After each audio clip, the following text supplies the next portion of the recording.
At my daughter's Christmas dinner, my son-in-law lifted his glass, looked me in the eye, and sneered, "You're nothing but uneducated trash." My daughter lowered her head and said nothing.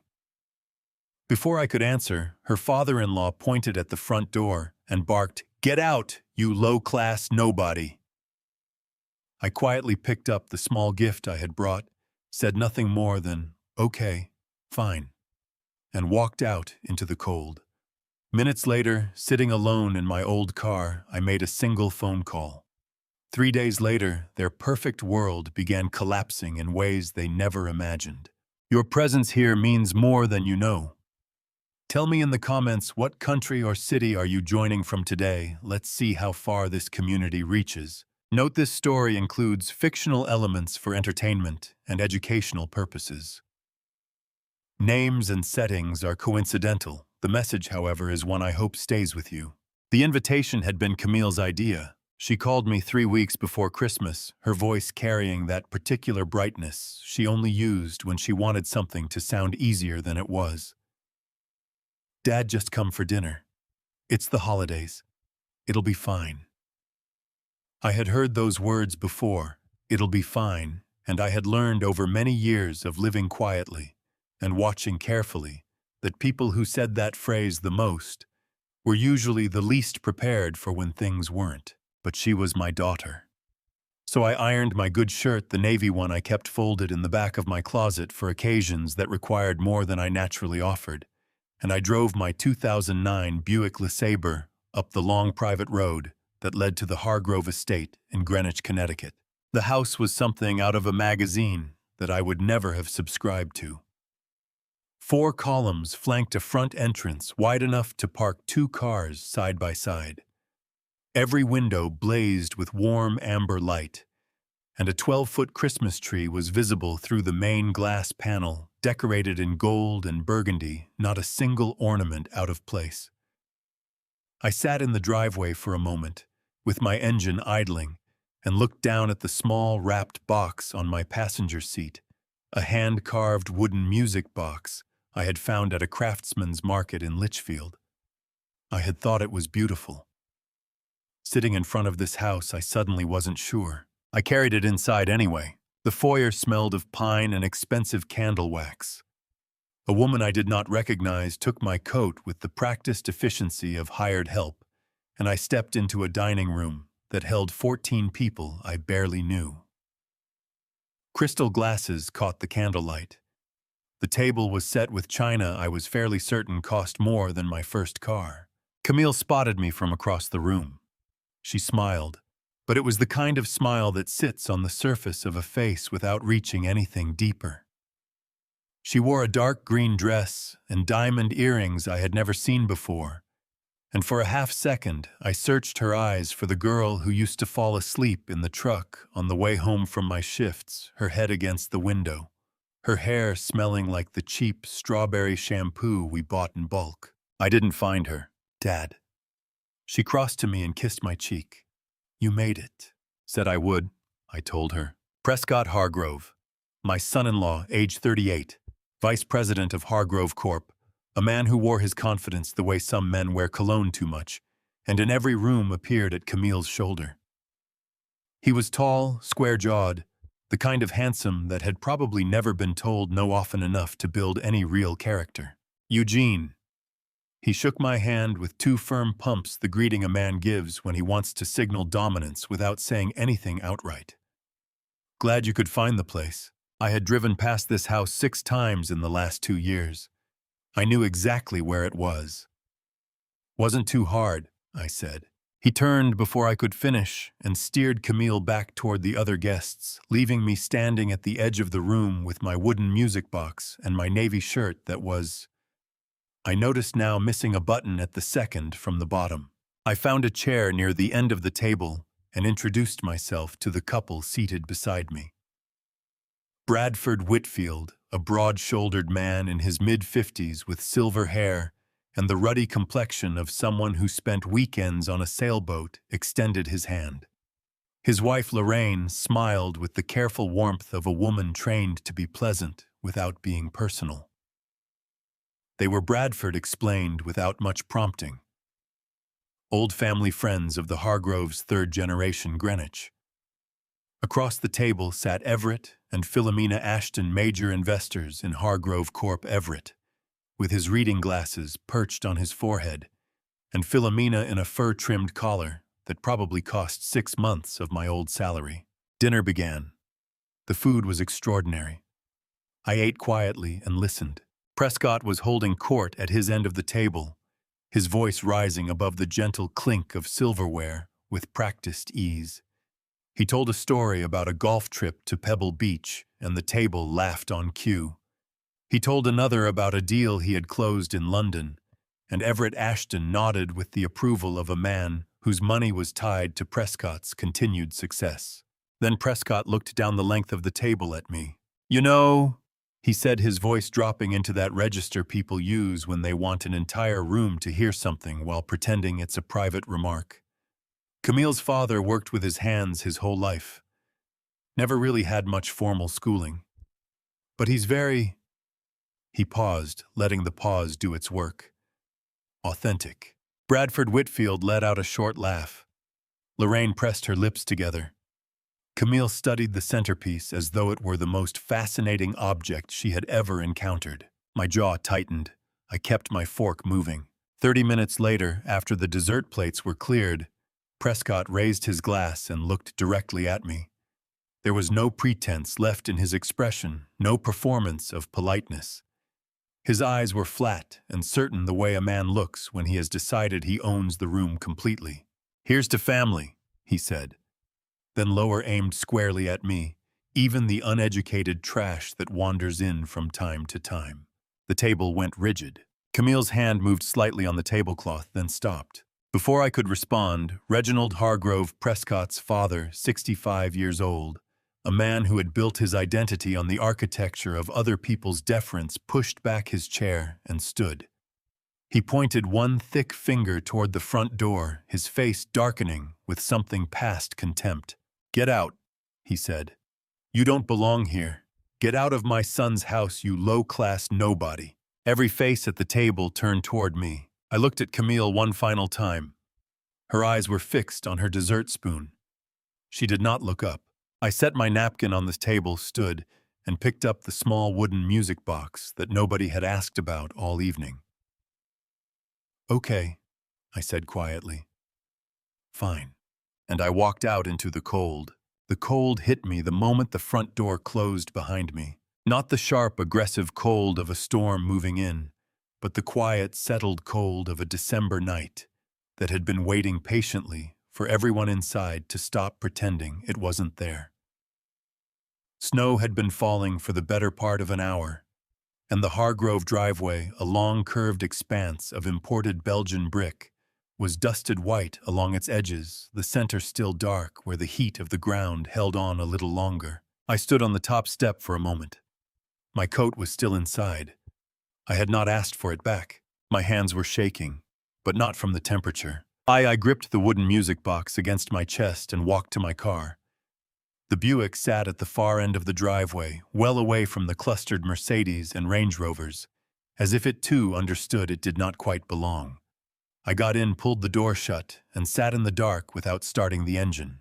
Through the villa's tall front windows, I could see the warm amber glow of the dining room, the suggestion of movement, the faint outline of people returning to their conversations as though nothing had interrupted them. As though I had been no more significant than a draft from an open window, noticed briefly, then forgotten the moment someone closed the door. My chest ached in a way that had nothing to do with the cold. I had been called many things in my 67 years. Uneducated. Simple. A man who worked with his hands because he lacked the intelligence for anything else. I had heard those words in different mouths over a long lifetime, and I had learned to carry them without breaking. But hearing them come from Prescott's mouth in front of Camille, watching my daughter choose the pattern on a dessert spoon over her own father, that was a different kind of pain. That kind lived behind the sternum, low and persistent, like a coal that refused to go fully dark. I reached into the inside pocket of my jacket and pulled out my phone.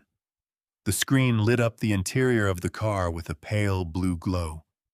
I scrolled to a contact I had not needed to use for several months. Solomon Brief. Solomon was 70 years old, a Yale law graduate, and the kind of attorney who had spent 4 decades being very quiet and very right. We had been friends since 1984, when we were both young men in New Haven. Him studying law at night, me hauling freight during the day, the two of us sharing a back booth at a diner on Wally Avenue, because it was warm and the coffee was cheap. He had built a practice in Midtown Manhattan that handled private equity restructuring and distressed debt acquisitions. In plain terms, Solomon's firm specialized in purchasing the bad debts of struggling companies at a discount, then using those creditor rights to legally compel repayment restructuring or full operational control. He was in every measurable sense the most dangerous man I knew, and also one of the very few people on earth I trusted without reservation. He picked up on the second ring. Eugene. His voice was even unhurried, the voice of a man who had been awake and ready. "How did it go?" "About how I expected," I said. A beat of quiet, then "They threw you out." Reginald pointed at the door. "Prescott called me uneducated trash in front of his guests." I paused. Camille didn't say a word. I heard Solomon exhale slowly, a long breath that carried the weight of a man who had spent 40 years watching people underestimate other people. "I'm sorry, Eugene. I mean that. I know you do." I looked out through the windshield at the snow gathering on the hood of the Buick. "Solomon, I need you to begin." A brief pause. "You're certain? Once I file the activation notice, the court order becomes effective within 48 hours. There's no quiet way to do this after that point."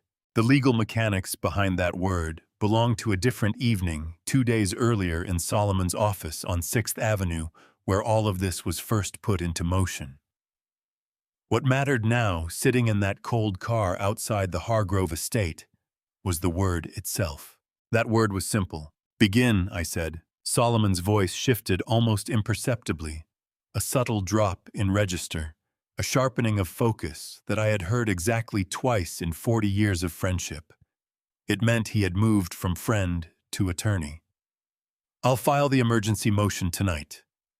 The judge on duty for holiday period filings is Honorable Warren Gould. I've appeared before him twice. He's precise and fast. We should have a signed order before morning." Good. I finally started the car. The engine turned over with a low, familiar rumble. "Eugene." Solomon's voice came through the speaker, now filling the quiet interior. "Whatever happens next, you understand this goes all the way. There is no partial measure with what we're holding." My headlights came on and swept across the front face of the Hargrove villa. For just a moment, the light caught the tall front windows, illuminating the dining room in a pale wash from outside. I could see Prescott near the head of the table, glass raised, laughing at something. Reginald beside him, broad-shouldered and satisfied. And at the far edge of the frame, barely visible, Camille, her face turned slightly downward. "I know," I said. "That's exactly what I'm counting on." I turned the wheel and drove out into the snow. Behind me, the lights of the Hargrove estate grew smaller in my rearview mirror. And somewhere in a Manhattan office building, Solomon Brief was already reaching for the phone. To understand what I set in motion that night in the car, you need to go back 2 days to the afternoon of December 22nd, when I was sitting in a leather chair on the 34th floor of a building on 6th Avenue in Midtown Manhattan, watching the snow begin outside a floor-to-ceiling window and thinking about a freight yard in New Haven. That was where it started, not the plan, but the money. 41 years ago, I was 26 years old, hauling industrial equipment on a loading dock for $11 an hour.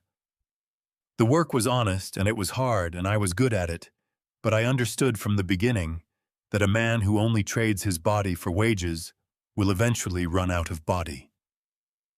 So I saved. Carefully. Obsessively. Every month I set aside what I could, And every year I looked for one small thing to put that money into: a storage facility in Hamden, a dry cleaning supply distributor in Waterbury, a minority stake in a small trucking company outside Hartford. Nothing spectacular, nothing that drew attention. Just patient, quiet accumulation over 4 decades, reinvesting returns, compounding slowly, letting time do what most people never give it the chance to do.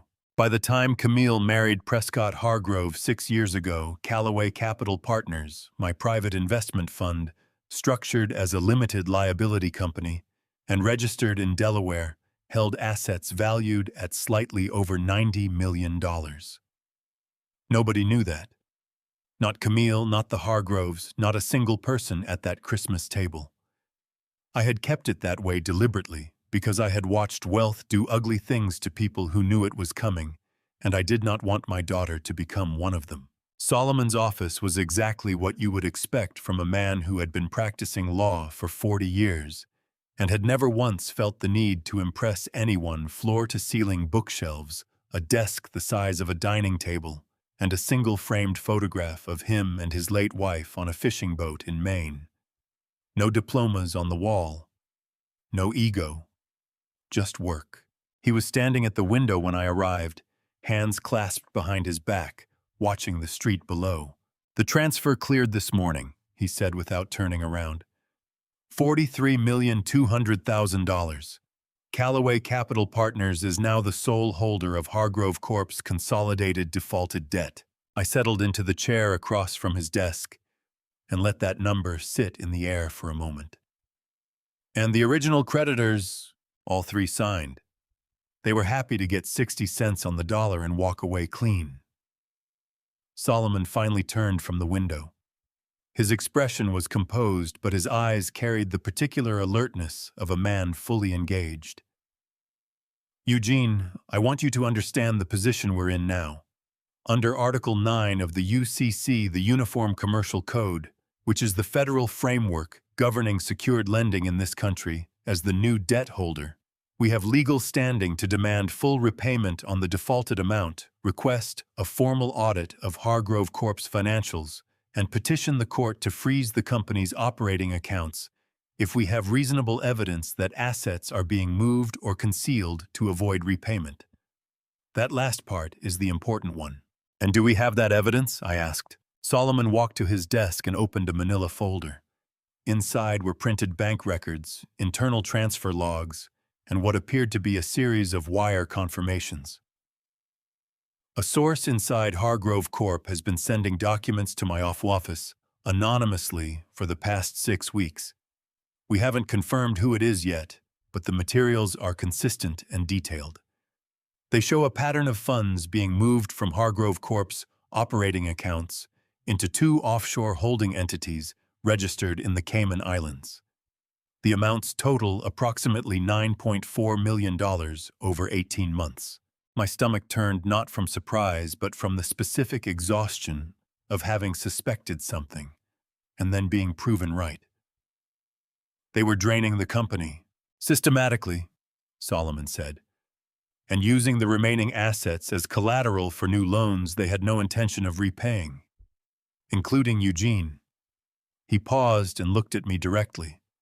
A proposed loan of $6.2 million that Prescott intended to secure using real estate assets held jointly in his and Camille's names. The leather chair suddenly felt very hard beneath me. He was going to put her house on the line, without her full understanding of the risk based on what we're seeing in these documents. Solomon closed the folder carefully. If that loan defaulted, and it would have given the state of the company's actual finances, Camille would have been legally liable for a significant portion of the debt. Her credit, her assets potentially, her personal financial standing for years. My hands pressed flat against my knees. My jaw tightened until I felt it in my temples.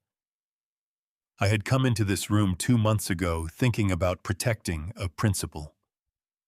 Sitting here now, I realized I had also been protecting my daughter from something she did not even know was aimed at her. The office door opened, and Solomon's paralegal stepped in, sharp and precise. The kind of person who managed every document with the thoroughness of someone who understood that a single misfiled page could unravel years of careful work. She set a bound document on the desk in front of Solomon. "Emergency motion is ready for your signature," she said. Judge Gould's clerk confirmed he's available for holiday period filings through the 26th. Solomon picked up his pen and looked at me. "I'll hold this until you give me the word. Once I sign and file, there is no quiet exit from this process." I thought about the wooden music box on my passenger seat. I thought about Camille's voice on the phone 3 weeks ago, "It'll be fine." I thought about a loading dock in New Haven and 40 years of patience. "Hold it until Christmas Eve," I said. "I want to look them in the eye first." Solomon signed the motion and handed it across the desk without another word. Outside the window, the snow over Manhattan was falling steadily now, covering everything in a clean, impartial white, the kind that made the whole city look just briefly like it could start over. I had other plans. I spent Christmas Day alone at the Mayflower Inn in Washington, Connecticut. It is a quiet place, a 19th century property set back from the road behind old maple trees, the kind of hotel that smells of wood polish and dried lavender, and does not put televisions in the common rooms.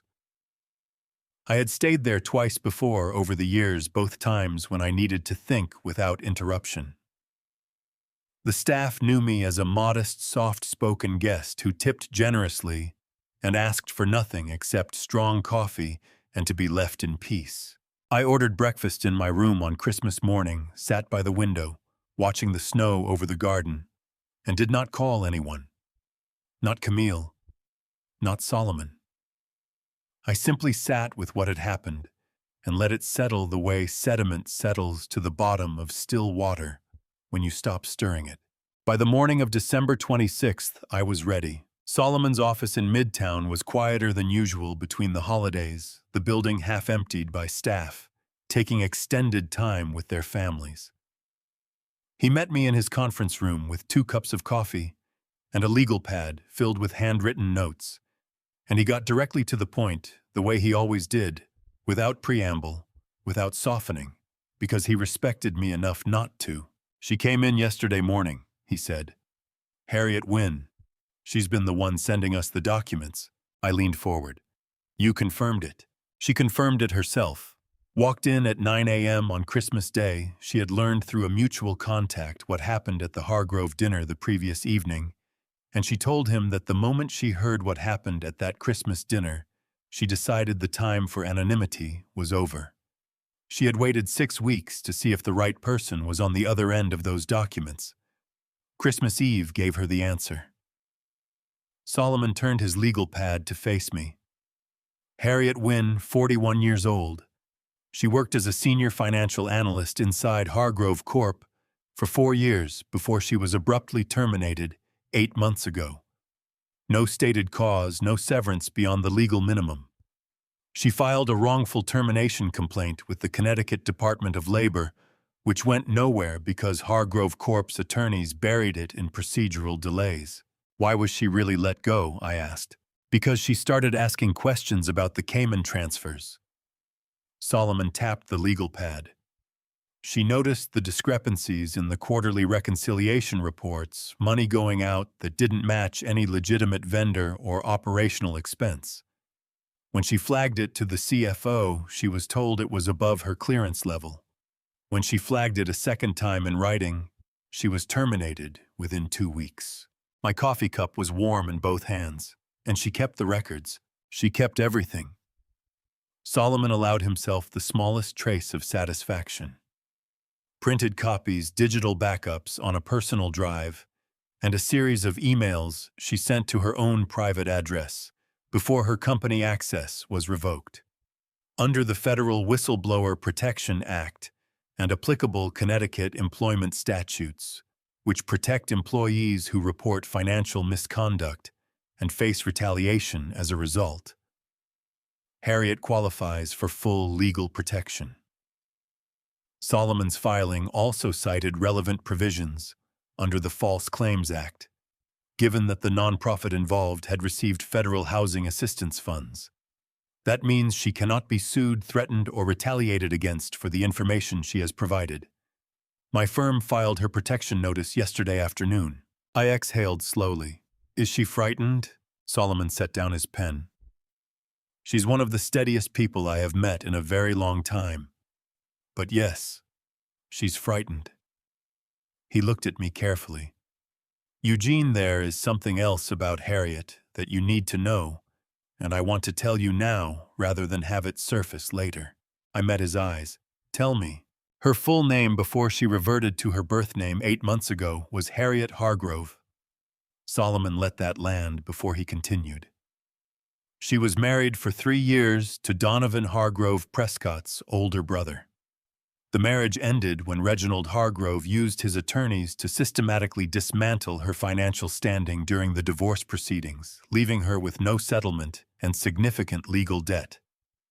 Donovan did not oppose his father's actions. He simply watched. The conference room felt very still. Outside the window, the gray December sky pressed low over the Manhattan skyline. She has been carrying this for 5 years, I said. It was not a question. 5 years. Solomon nodded. She didn't come to us out of nowhere, Eugene. She found our firm because she traced the debt acquisition back to Callaway Capital Partners, and she traced Callaway Capital Partners back to you. She knew you were Camille's father. She decided you were the right person to give this to. Something moved in my chest that I did not have an immediate word for the particular weight of realizing that another person had suffered in the same architecture of cruelty that your own family had built and had chosen to trust you with the evidence of it. I want to meet her, I said. I expected you would. I've arranged for you to meet at Bushnell Park in Hartford the day after tomorrow. Public enough to be safe, private enough for an honest conversation. Solomon picked up his pen again. There is one more thing from her files that I need to walk you through today, because it directly affects the next step in our legal process. He opened a second folder thicker than the first, the pages dense with figures and account numbers, and slid it across the table toward me. Harriet's records show a third account, he said, beyond the 2 Cayman entities we already identified. This one is connected to a community fund administered through a church in New Canaan. The fund was established for low-income housing assistance. Over the past 14 months, approximately $3.8 million has been redirected out of that fund and into Hargrove Corp's operational accounts to cover cash flow shortfalls. My hands went very still on the folder. They took money from a church fund, I said. My voice came out quieter than I intended, pressed flat by something between fury and disbelief. From families who needed it, Solomon said. Yes. I stared at the account numbers on the page in front of me without really seeing them. I had come into this process with a clear and rational plan. But sitting in that conference room on the 26th of December, with a folder full of stolen money and a woman's 5 years of quiet suffering sitting across the table, I understood something I had not fully understood before. This was no longer only about me, and somewhere across the city, Prescott Hargrove was waking up to the first morning of the rest of his life still completely unaware of what was already moving toward him. Solomon called me at 7:43 in the morning on December 27th. I was still in my room at the Mayflower Inn, sitting at the small writing desk near the window, with a cup of coffee that had gone lukewarm, reviewing the folder of documents Harriet had provided.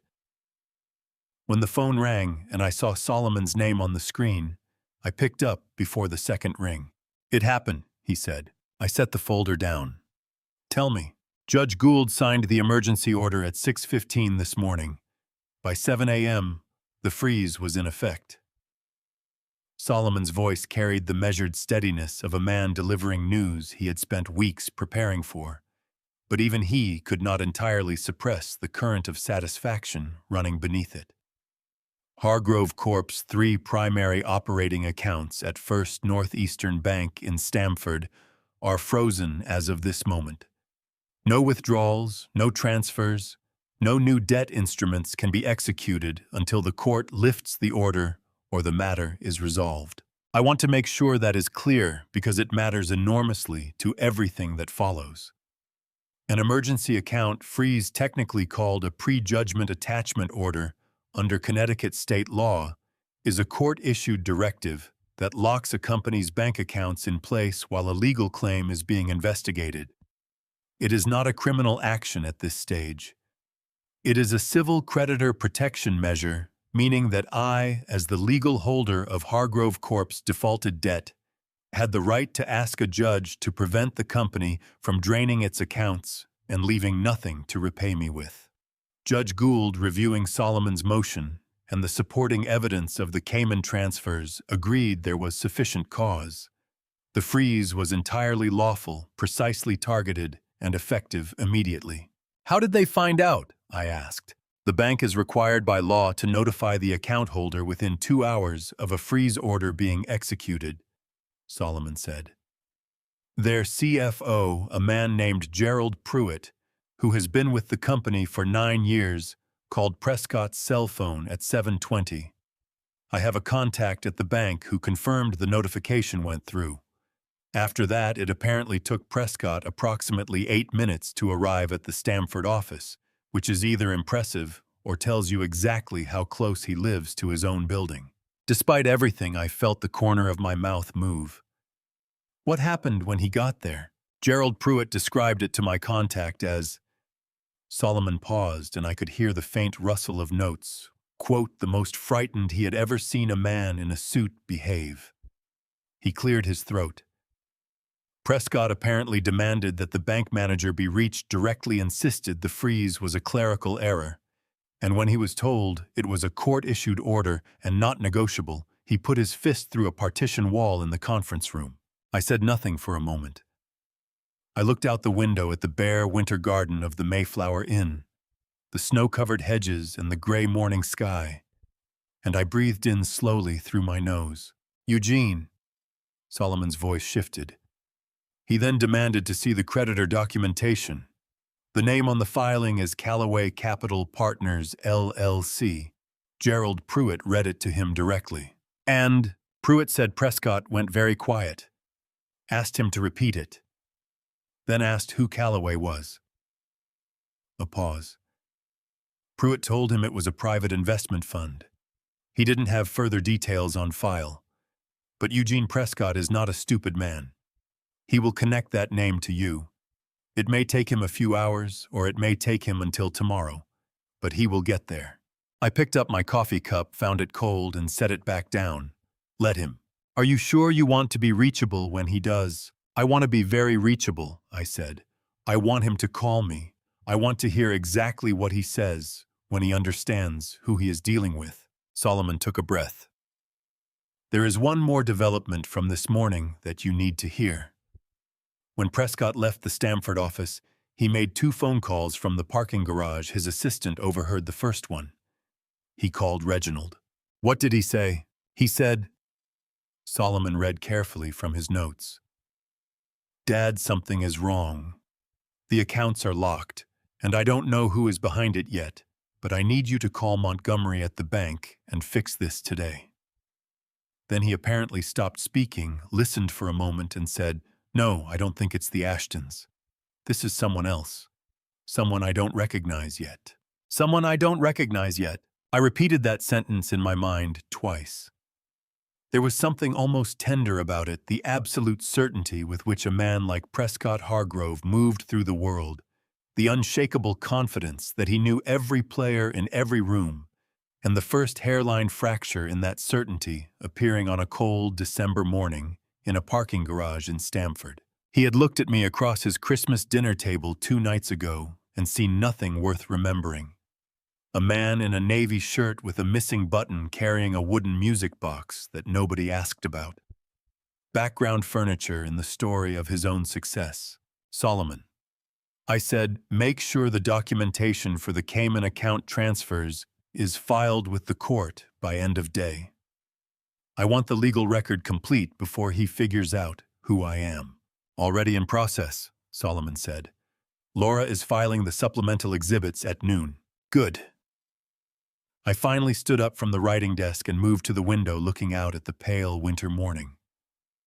And the meeting with Harriet is still set for tomorrow. Bushnell Park, Hartford, 10 a.m. Then I'll be there. I pressed my hand flat against the cold glass of the window for a moment, feeling the chill against my palm. Solomon, one more thing. Prescott said he didn't think it was the Ashtons, which means Everett Ashton is already nervous enough that Prescott considers him a suspect. A beat of quiet. Then Solomon said very carefully, "That is a very interesting observation." "Isn't it?" I said. I ended the call and stood at the window for a long moment, watching the bare branches of the maple trees in the garden move slightly in the wind. $43 million had just locked every door that Prescott Hargrove thought he owned, and he still did not know the man who held the key. But by tomorrow he would know the name. What he would do with that knowledge was the question that kept me standing at that window far longer than the cold morning warranted. He called at 2:17 in the afternoon. I was sitting in the lobby of the Mayflower Inn reading a 2-day-old copy of the Hartford Courant when my phone buzzed on the side table beside me. The screen read, Prescott Hargrove. I had not saved his number. I never had, but I recognized it because Solomon had forwarded it to me that morning, along with a single line of text, "He will call." "Be ready." I let it ring 4 times. Then I answered, "Eugene." His voice was tight-clipped, stripped entirely of the easy confidence that had filled his dining room 2 nights ago. The difference was startling, the way a sail looks startling when the wind drops out of it suddenly, all that billowing authority gone flat in an instant. "I need to talk to you." "You're talking to me now," I said, a sharp exhale. "Don't do that. Don't be cute about this." I heard movement in the background, the sound of hard-soled shoes on a marble floor, a door closing. He had stepped away from someone. I spent the last 4 hours going through every piece of documentation attached to that court order. Callaway Capital Partners. That's you. That's your fund. "It is," I said. The pause that followed was not brief. It was the kind of pause that happens when a man's entire framework of the world requires sudden and violent reassembly. I had been in Prescott Hargrove's understanding of reality, a 67-year-old man with a worn coat, an old Buick, and no meaningful place in any conversation that mattered. Callaway. Capital Partners, LC, a Delaware-registered private investment fund holding $43 million in distressed debt, and a court-issued freeze order on his company's operating accounts, did not fit inside that understanding. Not even close. "How?" he finally said, and the word came out less like a question and more like something torn. "Carefully," I said, "and over a very long time. Eugene." His voice cracked slightly at the edge, then hardened again immediately, the way a man hardens when he realizes he has shown something he did not mean to. "Listen to me. Whatever this is, whatever you think you're doing, we can sit down and resolve this. I can have our attorneys draft a repayment structure within the week. Nobody needs to involve the courts further. Nobody needs to make this Prescott." I kept my voice level, unhurried, the same voice I had used for 40 years on loading docks and in boardrooms and in every quiet room where someone had underestimated what I was capable of.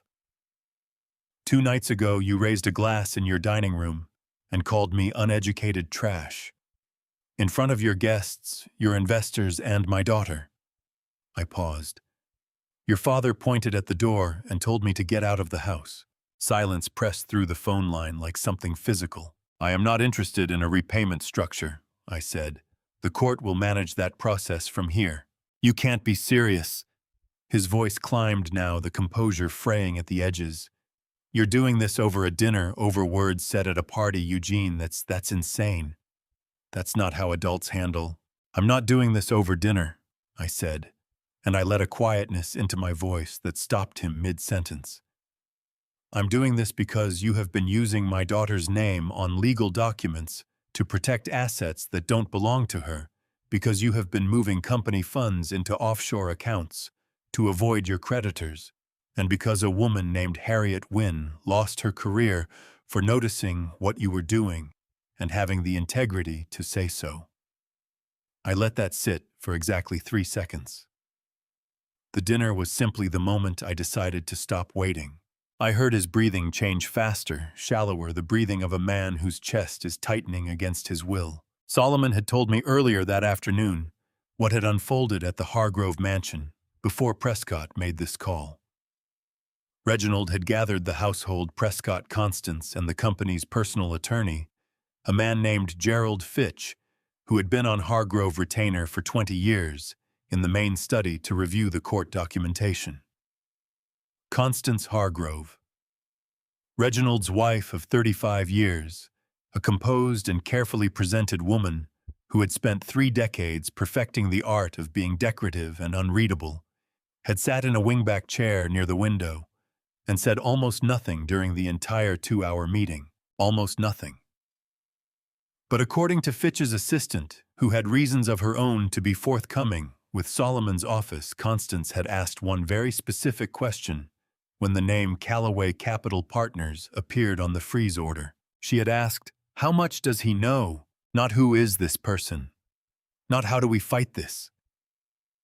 She had asked how much I knew, which meant Constance Hargrove already understood with perfect clarity what there was to know. I filed that away and said nothing to Prescott about it.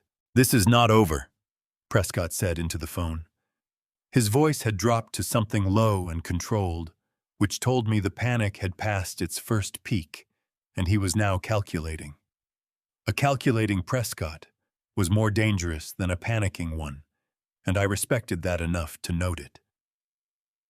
My father has relationships in this state that go back 40 years. Legal, financial, political. You think a court order from a holiday period filing is going to hold against that? I think Judge Warren Gould signs his orders very carefully, I said.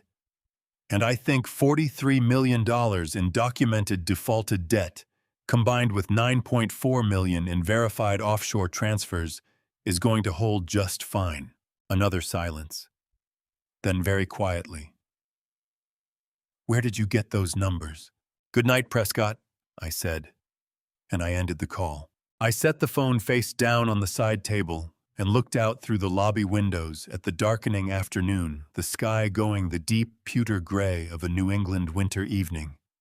My hands were completely steady.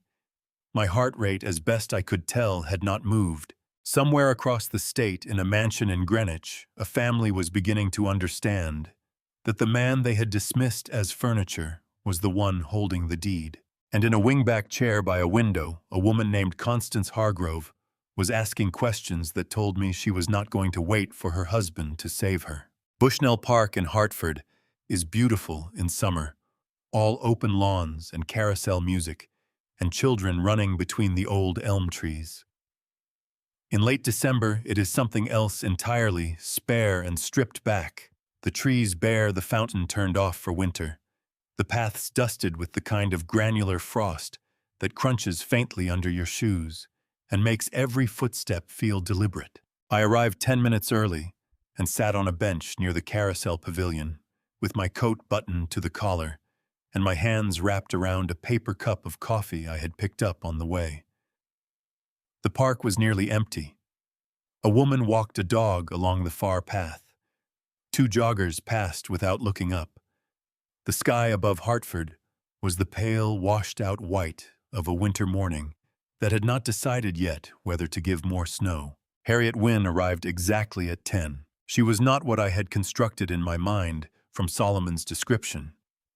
I had imagined someone diminished, a woman ground down by 5 years of legal battles and financial wreckage, moving carefully through the world to avoid attracting further damage. What I saw instead was a woman of 41 who walked with her chin level and her shoulders straight, dressed in a dark wool coat and low boots, her dark brown hair pulled back simply. Her face was composed and precise, the face of someone who had made a private decision a long time ago and had been living steadily inside that decision ever since. She spotted me, walked directly to the bench, and sat down without preamble. "Mr. Calloway," she said. Her voice was measured clear, the kind of voice that had learned to carry weight without trembling under it. "Eugene," I told her. "Please." She nodded once. "Eugene." She looked at me for a moment, with the particular directness of someone who has spent years reading people for signs of reliability. Whatever she found, it seemed to satisfy her. "Solomon told me you wanted to hear it from me directly." "I did," I said. "Not the documents. I have the documents. I wanted to hear what the documents can't tell me." Something shifted in her expression, not breaking, but opening slightly, the way a window opens a fraction, to let air in without letting the weather through. She wrapped both hands around her own cup of coffee and looked out at the empty fountain across the path. "I met Donovan Hargrove at a conference in Boston 11 years ago," she began. "He was charming and attentive and said all the right things. We got married 18 months later. I thought I understood what I was walking into." She paused. "I didn't understand anything." "Donovan Hargrove," she explained, "was Prescott's older brother by 4 years, 42 years old. Now quiet, where Prescott was loud. Methodical, where Prescott was impulsive, but no less shaped by Reginald's architecture of control and entitlement. He had worked inside Hargrove Corp for 12 years, in a senior operations role occupying the part of the company that nobody celebrated publicly, but everybody depended on quietly. "The marriage was difficult from the beginning," Harriet said. "Reginald ran the family the way he ran the company. Every decision cleared through him. Every holiday, every financial choice, every social appearance. Donovan didn't push back. He never pushed back against his father. Not once." She took a breath. "When I filed for divorce after 3 years, I believed I was simply ending something that wasn't working. I did not understand that Reginald would treat my leaving as an act of aggression against the family name." Her voice stayed steady, but her hands tightened almost imperceptibly around her coffee cup. "Reginald hired 4 attorneys," she continued.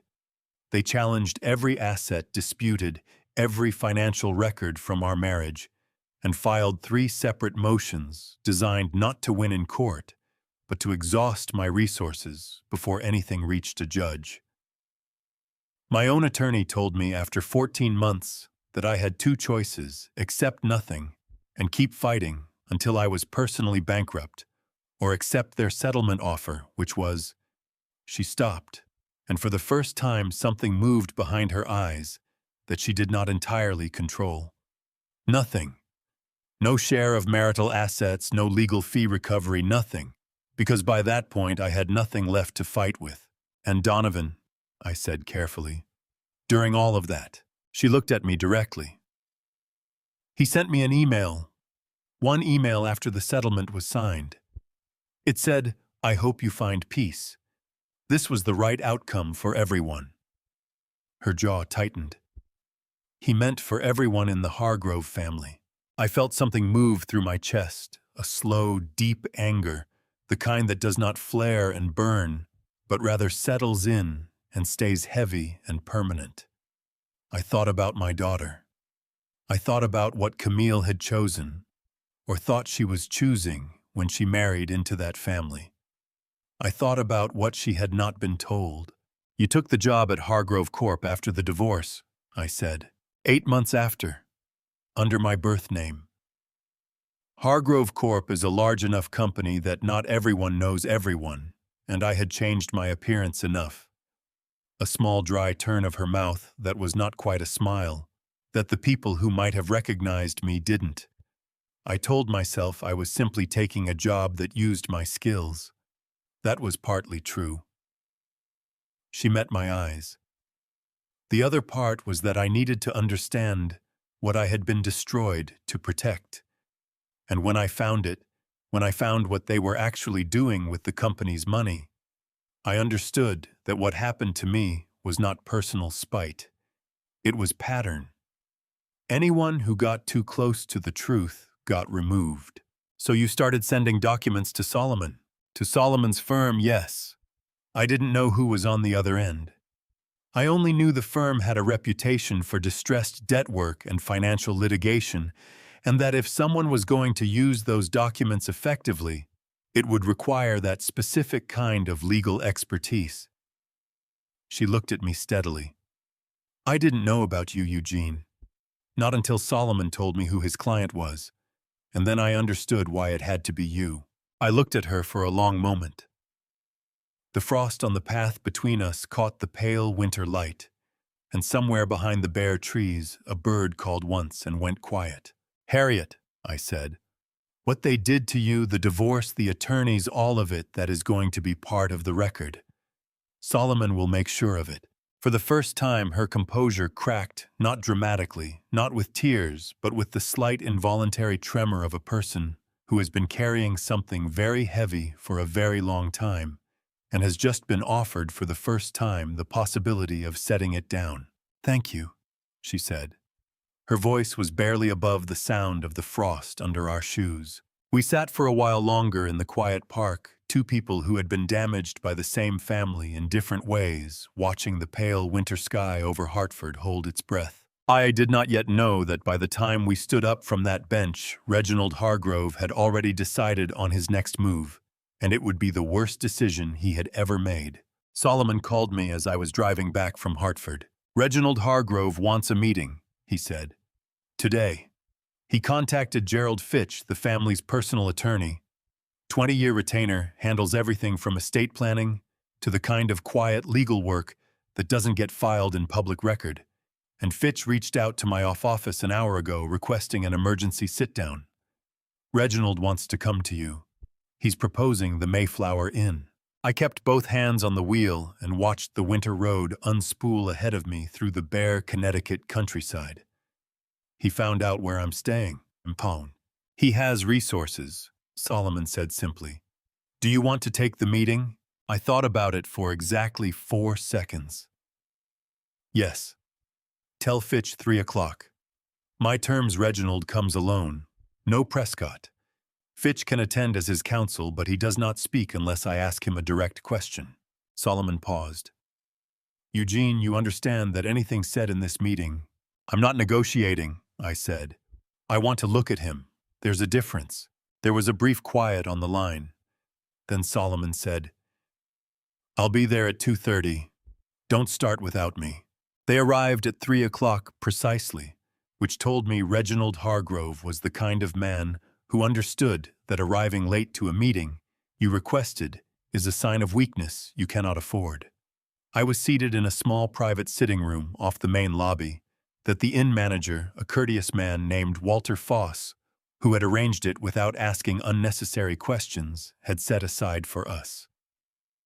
Solomon sat to my left, a legal pad open in front of him, his reading glasses on his expression, giving away absolutely nothing. Reginald walked in ahead of his attorney, seeing him here away from the architecture of his own home, the marble floors and the 12-foot Christmas tree, and the dining table full of people whose deference he had purchased over decades. He was still a large, broad-shouldered man, with the bearing of someone accustomed to being the most significant presence in any room. But something had shifted in the quality of that bearing overnight. The absolute certainty was still there in his posture, but behind his eyes there was something new, something that moved and recalculated and did not quite settle. He recognized it himself, I think, because the first thing he did when he sat down across from me was smooth the front of his jacket, with both hands a small, almost involuntary gesture that told me more than anything he was going to say. Gerald Fitch, his attorney, was a compact man in his early 60s with a silver tie and the practiced neutrality of someone who had spent his career navigating other people's disasters without catching any of the debris himself. He sat beside Reginald and opened his own portfolio without looking at either Solomon or me. Eugene. Reginald's voice was deep, deliberate, calibrated to authority, but it lacked the contempt that had driven it on Christmas Eve. Contempt requires confidence, and confidence requires certainty, and Reginald's certainty had been taking hits for 36 hours. I think we can agree that this situation has escalated beyond what either of us intended. I intended exactly what has happened, I said. His jaw tightened. A vein along his temple moved. I'm prepared to discuss a structured resolution. Hargrove Corp can begin repayment proceedings within 30 days. We have assets that can be liquidated to cover a significant portion of the outstanding debt, and Gerald has drafted a preliminary framework. Reginald. I said his name the way you set something heavy down on a table, not loudly, but with enough weight that it stops the conversation around it. I did not take this meeting to negotiate a repayment schedule. The court will oversee the repayment process. That is what courts are for. He stared at me. His nostrils flared once. Then why are we here? Because you asked to be, I said. And I wanted to give you the opportunity to say whatever you came to say face to face. The same courtesy you declined to extend to me on Christmas Eve. The sitting room was very quiet. A fire burned low in the small grate against the far wall, and outside the windows, the afternoon light was already thinning toward the short darkness of a December day in New England. Reginald leaned forward, and his voice dropped to something that was supposed to be intimidating, but landed closer to desperate. I have built this state around me, Eugene. Every institution, every courtroom, every back room where decisions actually get made, I have been in all of them for 4 decades. You think one holiday court order survives that kind of infrastructure? I can bury Callaway Capital Partners in audits and counter-filings until your legal fees alone become a reason to walk away. Solomon looked up from his legal pad for the first time. He removed his reading glasses, folded them carefully, and placed them on the table. He looked at Reginald with the expression of a man who has heard that particular speech approximately 200 times in 40 years and has watched it fail every single one of those times.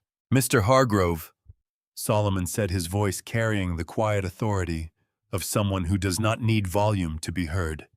Callaway Capital Partners holds $43 million in documented defaulted debt, supported by verified offshore transfer records, totaling $9.4 million, a court-issued freeze order signed by a federal judge, and the sworn testimony of a protected whistleblower.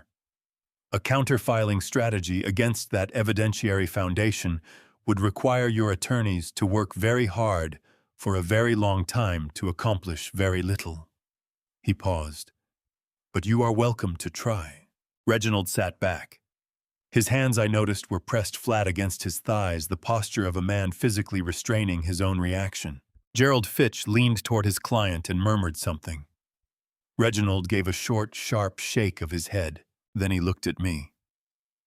Not with contempt this time, not with the easy dismissal of Christmas Eve. He looked at me the way a man looks at something he has badly and irreversibly miscalculated. "What do you want?" he said. And for the first time, the question was genuine. I reached into the breast pocket of my jacket and placed a single item on the table between us. It was a printed photograph taken at his Christmas dinner by one of his own guests and shared on a private social media account that his family had not thought to restrict. It showed Reginald standing at the head of his dining table, one thick finger pointed at the door, his face dark with fury. The man in the photograph looked like exactly what he was. "I want the court to decide what you want," I said.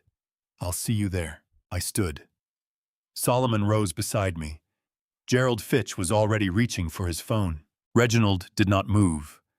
He sat at the table in the quiet sitting room of the Mayflower Inn and stared at the photograph, and whatever he was feeling in that moment, I did not need to name it to know it was the right thing for him to feel. I walked out into the corridor and kept walking. Something told me that tonight alone in that mansion in Greenwich, Constance Hargrove was going to make a decision that would change everything. Before I reveal what Constance had been hiding inside that mansion for 35 years, comment the word waiting, so I know you are still here with me. And a gentle note. The story continuing from here carries some fictional elements woven in for depth and reflection. If that is not something you want, this is a perfectly good moment to step away, no hard feelings at all. She did not go through Solomon. That was the first thing that surprised me.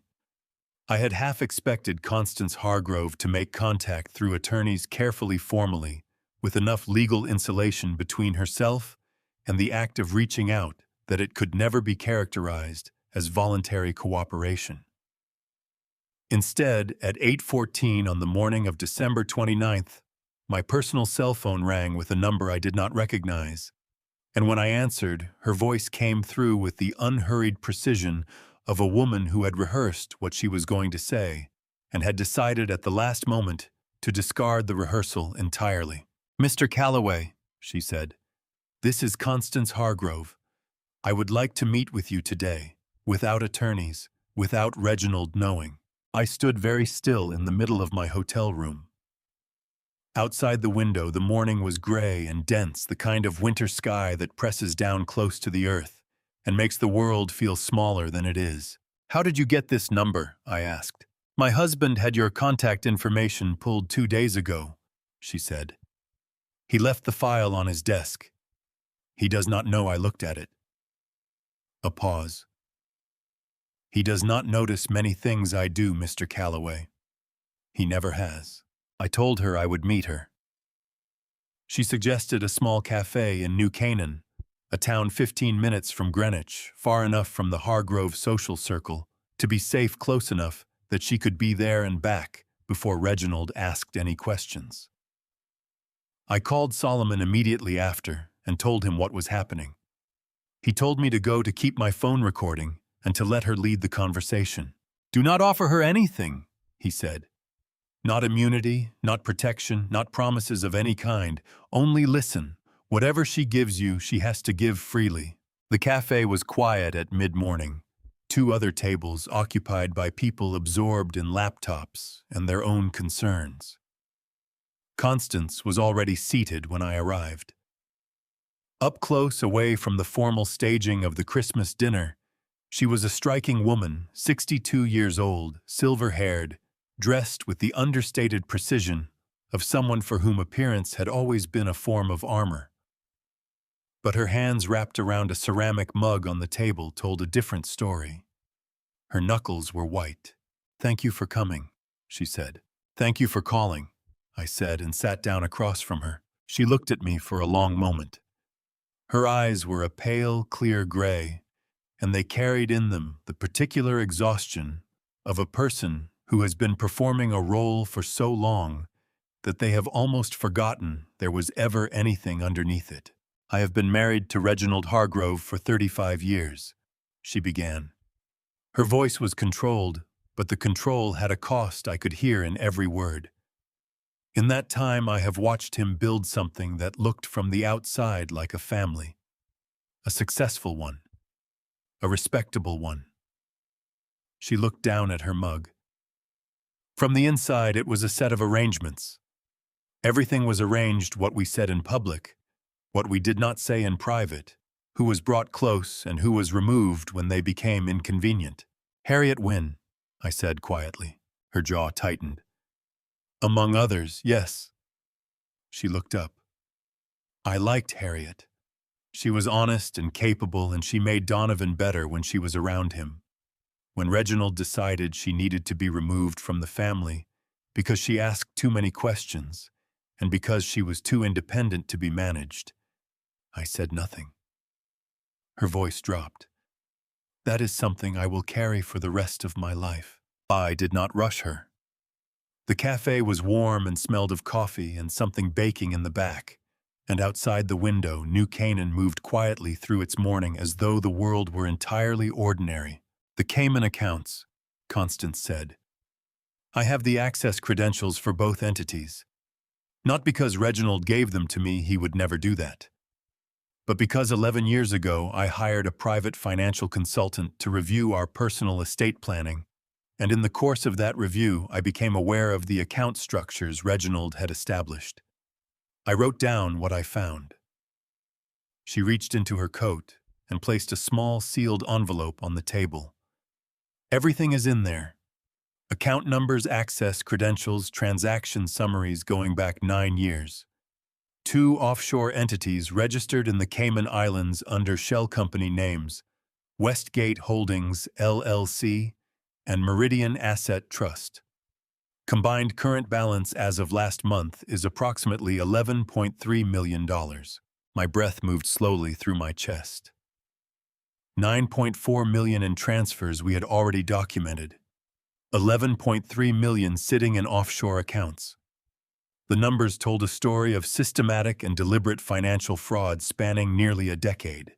"Constance," I said carefully, "why are you giving this to me?" She looked at me with those pale gray eyes, and for a moment something behind them broke open, not into tears, but into a raw and unguarded honesty that was in its own way more affecting than tears would have been.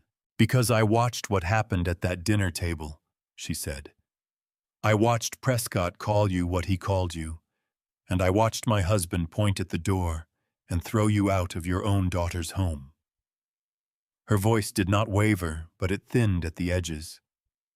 "And I thought that man came to Christmas dinner with a gift he wrapped himself. He wore an old coat, and he sat quietly, and he did not ask for anything from anyone. And they humiliated him anyway, because that is what this family does to people who don't perform the right kind of importance." She pressed her lips together for a moment. "I have been performing the right kind of importance for 35 years, Mr. Calloway.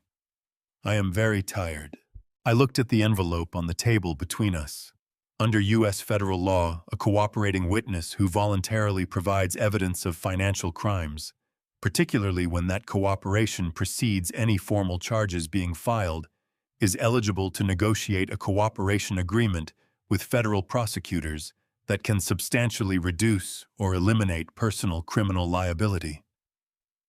Solomon would need to move quickly to formalize Constance's cooperation before the FBI became directly involved and the leverage shifted. "I'm going to give you Solomon's direct number," I said. "He will protect you through this process.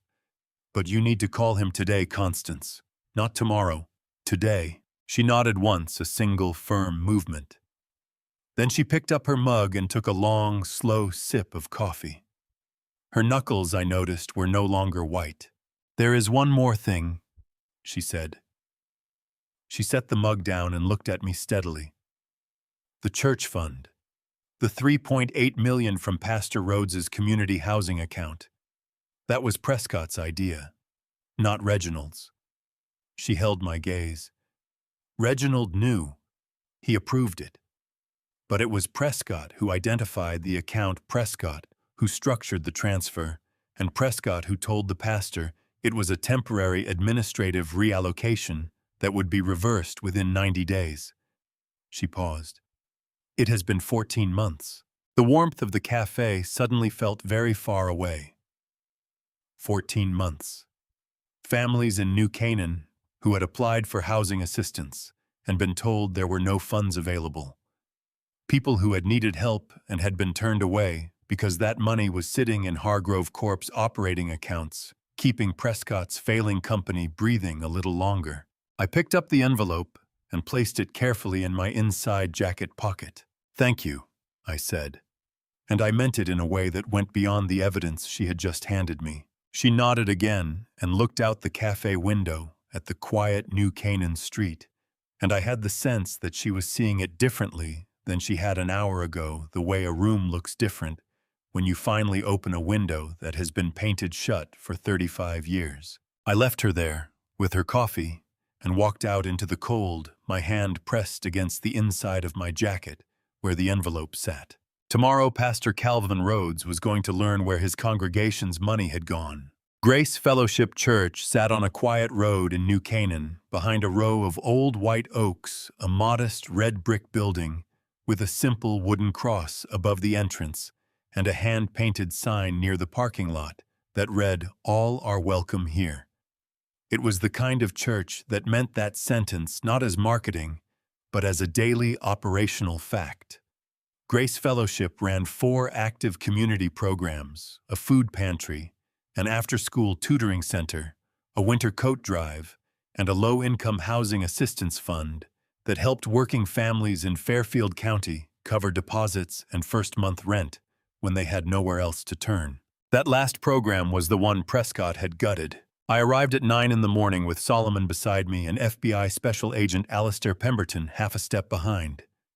Pemberton was 48, supervising agent of the Financial Crimes Unit at the FBI's New Haven field office, lean, deliberate with close-cropped gray hair and the stillness of a man who had learned that the most important things happen when you stop talking and start watching.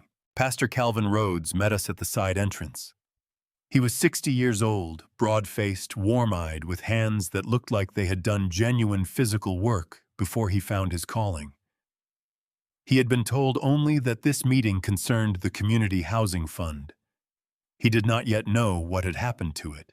We sat in his small office behind the sanctuary. Pemberton opened a folder and spoke with the careful clarity of someone trained to deliver difficult information without letting the weight of it become theater. "Pastor Rhodes," he said, "your fund's account shows wire transfers totaling $3,800,000 executed over 14 months, directed into an operating account held by Hargrove Corp. In Stamford.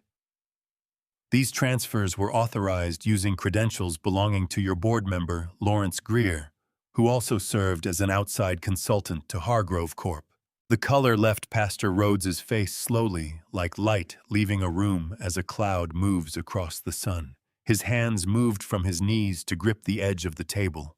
"That is everything we raised over 4 years," he said. His voice had dropped to almost nothing. "Every donation, every grant." He looked at Pemberton with eyes that were filling fast. "We have 47 families on our waiting list right now. We told them we had no funds available." His chest rose and fell hard. "We turned them away." "I'm sorry, Pastor," Pemberton said, simply honestly. Rhodes looked at me then, and in his eyes I saw the specific grinding pain of a man discovering that his congregation's trust had been used as a convenience by people who never once considered the families on the other end of it. "How do we get it back?" he asked, his voice cracking at the edge. "The misuse of a non-profit fund is a federal crime," Solomon said. "The FBI has jurisdiction. The offshore accounts are already identified and documented.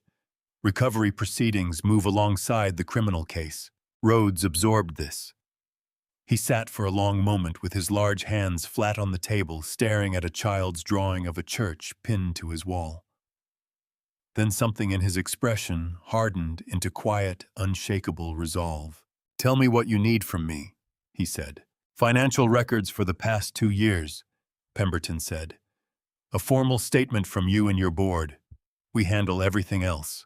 You'll have it by this afternoon." He stood straight, despite everything shook each of our hands, and held mine a beat longer. "Mr. Calloway, I don't fully know your role in all of this, but I believe this church owes you something." "You don't owe me anything," I said. "Just make sure those 47 families get their calls returned." Something equal parts grief and determination moved across his face. He nodded once. Outside, Pemberton stopped beside his car. "Tomorrow I file the federal criminal complaint against both Hargroves. Arrest warrants by end of day. This becomes public very quickly after that." "I've been prepared since December 22nd, I said. He nodded, got in his car, and drove away. From inside the church came the faint sound of a volunteer moving boxes in the food pantry, working steadily, not yet knowing that justice and devastation had just shared the same small office on the same quiet morning. That evening I needed to see my daughter. She opened the door herself. I had not called ahead. I drove to the Greenwich house in the last gray light of the afternoon and parked the Buick in the driveway and sat there for 3 full minutes before I made myself get out. The Christmas wreath was still on the front door pine and gold ribbon, expensive and symmetrical, the kind of decoration selected for effect rather than feeling. The lights inside the house burned warm and steady, and somewhere behind those windows, my daughter was living inside a life that was about to change in ways she had not chosen and could not stop. I knocked. She opened the door, and the moment she saw me, Her face did something complicated, relief and guilt, and something close to fear, all moving through it at once, none of them landing cleanly before the next one arrived. She was wearing a gray sweater and no jewelry, her hair down, and without the green dress and the diamond earrings and the performance of the Christmas dinner, she looked younger and more exhausted than I had seen her in years. "Dad?" Her voice broke on the single syllable. Just that one word, and it broke. Can I come in?" I asked. She stepped back and let me through. We sat in a small sitting room off the main hallway, not the formal dining room, not any of the grand public spaces of the house, but a smaller room with a worn couch and a reading lamp and a bookshelf that held the kind of books that actually get read. It was the only room in the house that felt like someone actually lived in it. I noticed that immediately. Camille sat across from me with her hands pressed together between her knees, her shoulders curved inward slightly, the posture of someone bracing for impact. Her eyes were already bright with tears. She was working very hard not to release. "He's not here," she said. "Prescott. He's been at his father's house since yesterday. Since the—" She stopped. "Since everything." "I know," I said. She looked at me, then really looked the way you look at someone when the social scaffolding has come down and there is nothing left between you and the truth. "Dad, what is happening? Prescott won't tell me anything real. His father won't take my calls. I've been in this house for 3 days reading things on my laptop and not understanding half of it, and the other half is—" Her voice climbed, and she pressed her lips together hard to bring it back down. "The other half is terrifying." "I know," I said again. "That's why I'm here. I'm going to tell you everything, Camille. All of it. From the beginning." And I did. It took 40 minutes. I told her about Callaway Capital Partners, about the debt acquisition, about Solomon, and the court order, and the frozen accounts. I told her about Harriet Wynne, what Harriet had found inside Hargrove Corp., what had been done to her during the divorce, what 5 years of Reginald's legal machinery had cost her. I told her about the Cayman accounts and Constance's envelope and the $3.8 million from Pastor Rhodes's housing fund. I told her about Agent Pemberton and the federal criminal complaint that would be filed in the morning. And then I told her the part I had dreaded most, that Prescott had been using real estate assets held jointly in both their names as proposed collateral for a loan he had no capacity to repay. That her financial standing, her personal credit, her legally exposed assets had been placed at risk, without her full and informed understanding of what she was signing. Through most of it, she was very still. But when I got to that last part, when I explained what Prescott had done with her name on those documents, something in her face crumpled. Not gradually. All at once, like a wall that holds and then simply does not hold anymore. "He put our house on the line," she said. Her voice was barely a sound, without telling me what it actually meant. "The documents were structured to look like standard financial planning instruments," I said carefully. "The risk was buried in the terms. Solomon believes you signed without understanding the full exposure." "I signed—" She pressed both hands over her mouth. Her eyes filled completely and spilled over, tears running down her face in 2 straight lines, while the rest of her stayed very still, as though she were afraid that if she moved at all, she would stop being able to hold herself together. "I signed because he told me it was routine. He said it was just paperwork. He said—" A sob broke through, hard and sudden, the kind that comes from a place deep in the chest that has been compressed for a long time. "Oh God. Oh Dad." She bent forward, her face in her hands, and cried with the particular devastation of someone who is not only grieving what has happened, but simultaneously grieving every moment they chose not to see what was building toward it. I moved from my chair and sat beside her on the worn couch and put my arm around her shoulders the way I had done when she was 7 years old and had fallen off her bicycle on the sidewalk outside our house in New Haven. She turned into my shoulder and cried properly, then not the contained, careful crying of a woman in a green dress at a Christmas dinner, but the full, ragged, honest grief of my daughter, who had trusted someone she loved and had been used by that trust in ways that would take a long time to fully understand. I held on and said nothing, because some moments do not need words and cannot be improved by them. After a while, her breathing steadied.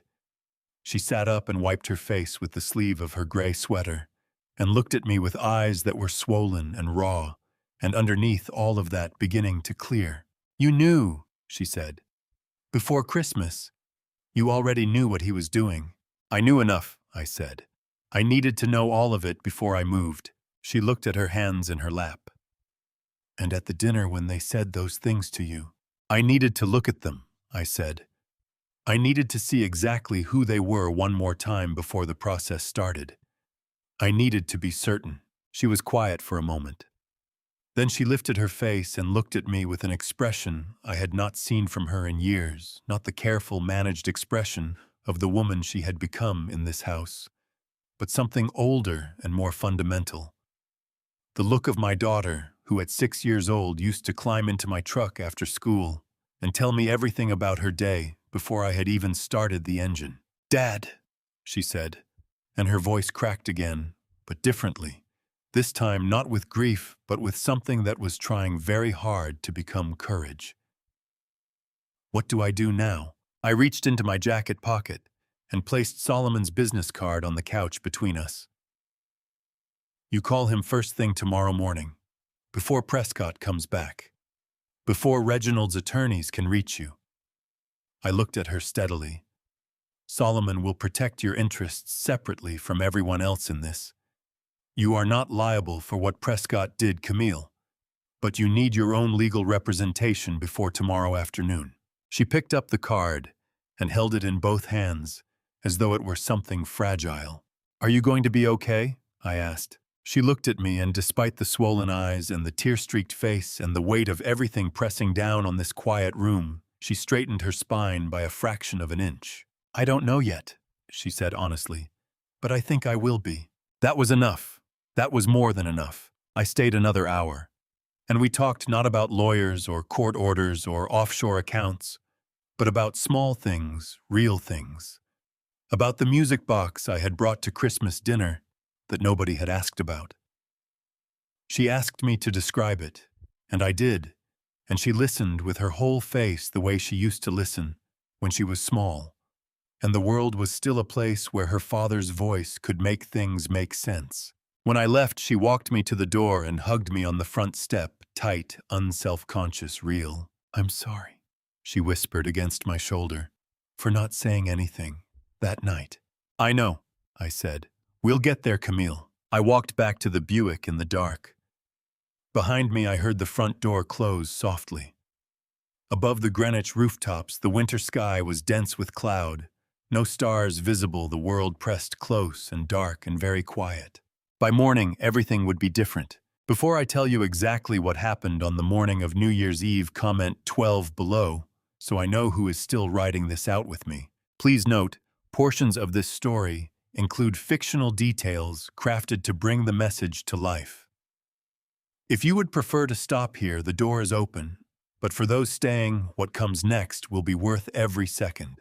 The call came at 6:52 in the morning. I was already awake. I had not slept well, not from anxiety, but from the particular alertness of a man who knows that something large and irreversible is about to move through the world and finds it impossible to simply lie still while it does. I was dressed and sitting at the writing desk in my hotel room with a cup of coffee and the Hartford Courant open in front of me, not reading it when my phone lit up with Solomon's name. "Pemberton executed the warrants at 6:30, Solomon said. His voice was measured, but underneath the measure, there was a current of something, not excitement exactly, but the deep, steady satisfaction of a man who has spent 40 years believing that the law, when properly wielded, can still do what it was designed to do. 2 teams simultaneously, one at Hargrove Corp's Stamford offices, one at the Greenwich estate. I set my coffee cup down very carefully. Both of them. Both of them. Prescott was at the Stamford office. Apparently he had been sleeping there since the accounts were frozen running on whatever cash he had personally. Reginald was at the Greenwich house. A pause. Constance was also there, but she had already been formally designated a cooperating witness as of yesterday afternoon, so she was not detained. I thought about Constance in that wingback chair by the window on Christmas Day, asking quietly how much I knew. 35 years of watching. 35 years of performing the right kind of importance. And then one morning in a New Canaan cafe, setting a sealed envelope on a table and letting go of all of it. How did Prescott take it? I asked. Solomon cleared his throat. Pemberton's words were, and I am reading this from a text he sent me at 7:15, subject Prescott Hargrove, became verbally combative upon presentation of the warrant demanded to speak with Gerald Fitch before any communication, and had to be physically steadied by 2 agents when his legs gave out as the handcuffs were applied. I stared at the wall of my hotel room for a moment. Prescott Hargrove, who had raised a glass at his Christmas dinner table and called me uneducated trash with the absolute confidence of a man who had never once been held accountable for anything, standing in his own office on New Year's Eve, with his legs failing beneath him, while 2 federal agents held him upright. "And Reginald?" I asked. "Still and quiet," Solomon said. Pemberton said he walked out of the house under his own power without saying a single word. Didn't ask for his attorney, didn't make any statements, didn't look at the agents, just walked to the car. A brief pause, which in some ways is more frightening than Prescott's reaction. A man like Reginald Hargrove goes quiet when he's calculating, not when he's defeated. "He's not defeated yet," I said. "No," Solomon agreed. "But he's charged, which is a start." The federal charges, as Pemberton had outlined them the previous afternoon, were substantial. Prescott faced 3 counts of wire fraud, the use of electronic communications to execute a fraudulent financial scheme, 2 counts of conspiracy to commit financial fraud, and 1 count of misappropriation of funds from a federally tax-exempt nonprofit organization, which carried a maximum sentence of 10 years under federal statute. Reginald faced the same wire fraud and conspiracy charges, with an additional count related to his role in authorizing the offshore transfer structure.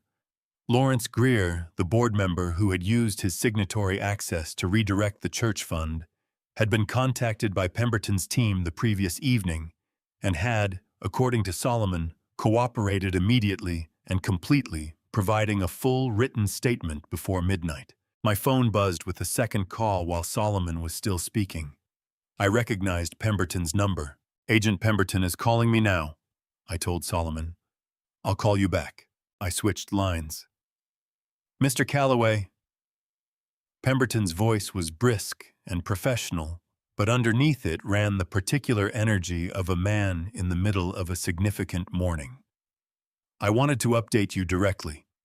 Both subjects are in federal custody and will be processed at the New Haven field office. Initial appearance before a federal magistrate is scheduled for 2 o'clock this afternoon. Given the weight of the documentary evidence and the cooperation of 2 material witnesses, I expect the magistrate to deny bail for Prescott and set a substantial bond for Reginald, pending a full bail hearing next week." "Thank you, Agent Pemberton," I said. "There is one development I want to flag for you," he continued. "When our team arrived at the Stamford office this morning, Prescott's personal assistant, a woman named Diane Colby, 12 years with the company, voluntarily handed our agents a second set of internal financial records that she had been maintaining separately from the official company files. She told our agents she had been keeping them for, quote, when this day finally came." He paused. "The records include communications between Prescott and Lawrence Greer that explicitly discuss the church fund transfers as a, quote, temporary bridge solution that Rhodes will never audit. That phrase will be in the federal record." I pressed my hand flat against the desk in front of me. 12 years Diane Colby had worked for that man. 12 years, and she had been quietly keeping a second set of books, waiting for someone to arrive at the door with a warrant. How many people knew? I said, mostly to myself. More than Prescott believed, Pemberton said. That is frequently the case. He cleared his throat. One more thing. The media. I cannot control when this becomes public, and given the processing timeline, I expect it will be reportable by noon at the latest. I wanted you to have time to inform anyone who needs to know before they read it elsewhere. Camille. Understood, I said. Thank you. I ended the call and immediately dialed my daughter. She answered on the first ring, which told me she had been awake and waiting the phone close. Camille, I said. It happened this morning. Both of them. I need you to call Solomon right now before anything appears online. He's expecting your call. A sound came through the phone that was not quite a word. A short, sharp exhale, the sound of someone absorbing a blow they knew was coming, but that still lands with its full weight regardless. Then her voice came back steadier than I expected. Okay, she said. Okay, Dad. I'm calling him now. Are you all right? A pause. I will be, she said. I meant it last night. I held the phone for a moment after she hung up, sitting in the quiet of my hotel room on the last morning of the year. Outside the window, the road through Washington was just beginning to move, with the ordinary traffic of an ordinary New Year's Eve morning, people running errands, picking up party supplies, making plans for midnight that had nothing to do with federal warrants or frozen accounts or $43 million in distressed debt. The world continued its business entirely unaware. I picked up the Hartford Courant again, and this time I actually read it. I had time now. The part of this that belonged to me had been done with care and patience over many months, and it had moved exactly as it should. What came next belonged to the courts, to Pemberton's investigators, to Solomon's legal arguments, and to the slow, grinding machinery of accountability that I had spent my adult life believing in, even when it gave me very little reason to. I finished my coffee. I ordered breakfast. I watched the last morning of 2024 move past my window like any other morning, somewhere across the state in a federal processing facility in New Haven. Prescott. Hargrove was sitting in a room that had no Christmas tree, no crystal glasses, no audience arranged to reflect his own importance back at him. Just walls, and the particular silence of a man finally alone with what he has done. The federal courthouse in New Haven is a serious building, not intimidating in the theatrical sense, not designed to crush you with grandeur, the way some older courthouses are with their marble columns and vaulted ceilings built to make ordinary people feel small. This building is serious in a quieter, more honest way. Clean lines, good light, the efficient architecture of an institution that has work to do and does not require decoration to remind anyone of that fact. I had been inside it twice before in my life, both times on civil matters related to Callaway Capital Partners. Both times I had walked out with what I came for. I arrived at 1:30 and took a seat in the public gallery of Courtroom 4 on the third floor, third row from the back. Solomon sat beside me in his good charcoal suit, a legal pad balanced on one knee. The room was not full, but it was not empty either. 2 reporters with press credentials sat in the designated media section. Gerald Fitch was at the defense table, flanked by a younger associate I did not recognize. A federal prosecutor named Catherine Waverly, 35 years old, precise and unhurried in a dark navy suit, sat at the government's table reviewing documents with the focused calm of someone who has done this many times and finds it neither thrilling nor routine but simply necessary. They brought Prescott in first. He had been processed and changed into civilian clothes. A plain dark shirt, no tie, no cufflinks, none of the careful assembly of presents that he wore like a second skin in his ordinary life. Without it, he looked smaller. Not physically, he was still the same broad-shouldered, square-jawed man who had filled the head of his dining table 7 days ago. But something load-bearing in his presentation had been removed, and what remained was a man who looked for the first time in my experience of him genuinely frightened. He did not look at the gallery when he entered. He kept his eyes on the defense table and sat down beside Fitch and bent his head toward his attorney, immediately speaking in a rapid, low undertone. Fitch placed a steadying hand briefly on his arm and said something short and firm that I could not hear, but recognized by its effect. Prescott stopped talking and sat back and pressed both hands flat on the table in front of him. Reginald was brought in 3 minutes later. True to Solomon's report from that morning, he was composed. He walked to the defense table with his shoulders level and his chin up, and he sat down without speaking to anyone. He did not look at Prescott. He did not look at Fitch. He sat and looked directly at the empty bench where the magistrate would shortly appear with the expression of a man who has decided that the only remaining form of dignity available to him is stillness. Then I saw something I had not expected. In the row directly behind the defense table, the first row of public seating on the defense side of the courtroom, a man sat alone. He was tall, broad across the shoulders like Reginald, with the same strong jaw as Prescott, but carrying it differently without the performance. He wore a plain gray suit and held his hands loosely in his lap and stared at the back of his father's head with an expression I could not immediately name. Donovan Hargrove. He had not been mentioned in any of the morning's communications. He had simply appeared the way people appear at the worst moments of their families' lives. Because regardless of everything, it is still their family. And the pull of that is not always rational or fair or even wanted. He must have felt me looking, because he turned his head slightly, and for a brief moment our eyes met across the courtroom. I held his gaze without hostility and without warmth, simply with the acknowledgement of two people who know more about each other than they have ever directly said. He looked away first. Federal Magistrate Judge Dorothy Hale entered at 2 o'clock precisely, and the room rose and settled. She was 60 years old, small and upright behind the bench with reading glasses on a chain around her neck, and the brisk, unimpressed manner of a judge who has heard every version of every story and is interested only in the facts in front of her today. United States versus Prescott Hargrove and Reginald Hargrove, she said, opening the file before her. Initial appearance on federal charges including wire fraud conspiracy to commit financial fraud and misappropriation of funds from a federally tax-exempt organization. She looked over her glasses at the defense table.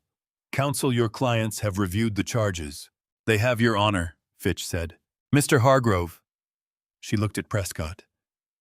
You understand the charges as read. Prescott stood. His voice came out strained and thin. Yes, Your Honor. Mr. Hargrove. She shifted her attention to Reginald. He stood without haste. Yes, Your Honor, he said. His voice was exactly as I remembered it from Christmas Eve, deep-controlled, the voice of a man who had spent 65 years being certain of his own authority. But in this room, that voice carried no weight at all. Judge Hale had heard better and was unmoved. Prosecutor Waverly rose and addressed the bail question directly and without theater. She outlined the evidentiary record, the documented offshore transfers, the cooperating witnesses, the nonprofit fund, misappropriation, and requested that Prescott be remanded without bail, pending trial, citing flight risk, given the offshore account access and the scale of the fraud. For Reginald, she requested a $5 million cash bond. Fitch argued carefully and at length. He cited Prescott's community ties, his family responsibilities, his lack of prior criminal record. Judge Hale listened with the expression of someone who is being thorough, because thoroughness is required, not because she is undecided. She denied bail for Prescott. The sound Prescott made when she said it was not a word. It was a short, involuntary sound from somewhere in his chest, shock, compressed into a single exhale, the sound of a man whose body reacted before his mind could stop it. Fitch put a hand on his arm again. Prescott gripped the edge of the table and his knuckles went white, and his jaw worked silently for a moment before he brought himself back under control. Reginald's bond was set at $5 million. He nodded once at the number as though confirming an appointment time. As the magistrate closed the proceeding and the room began to move, I watched Donovan Hargrove in the row ahead of me. He had not moved through any of it, not when Prescott made that sound, not when the bail was denied, not when the magistrate's gavel came down.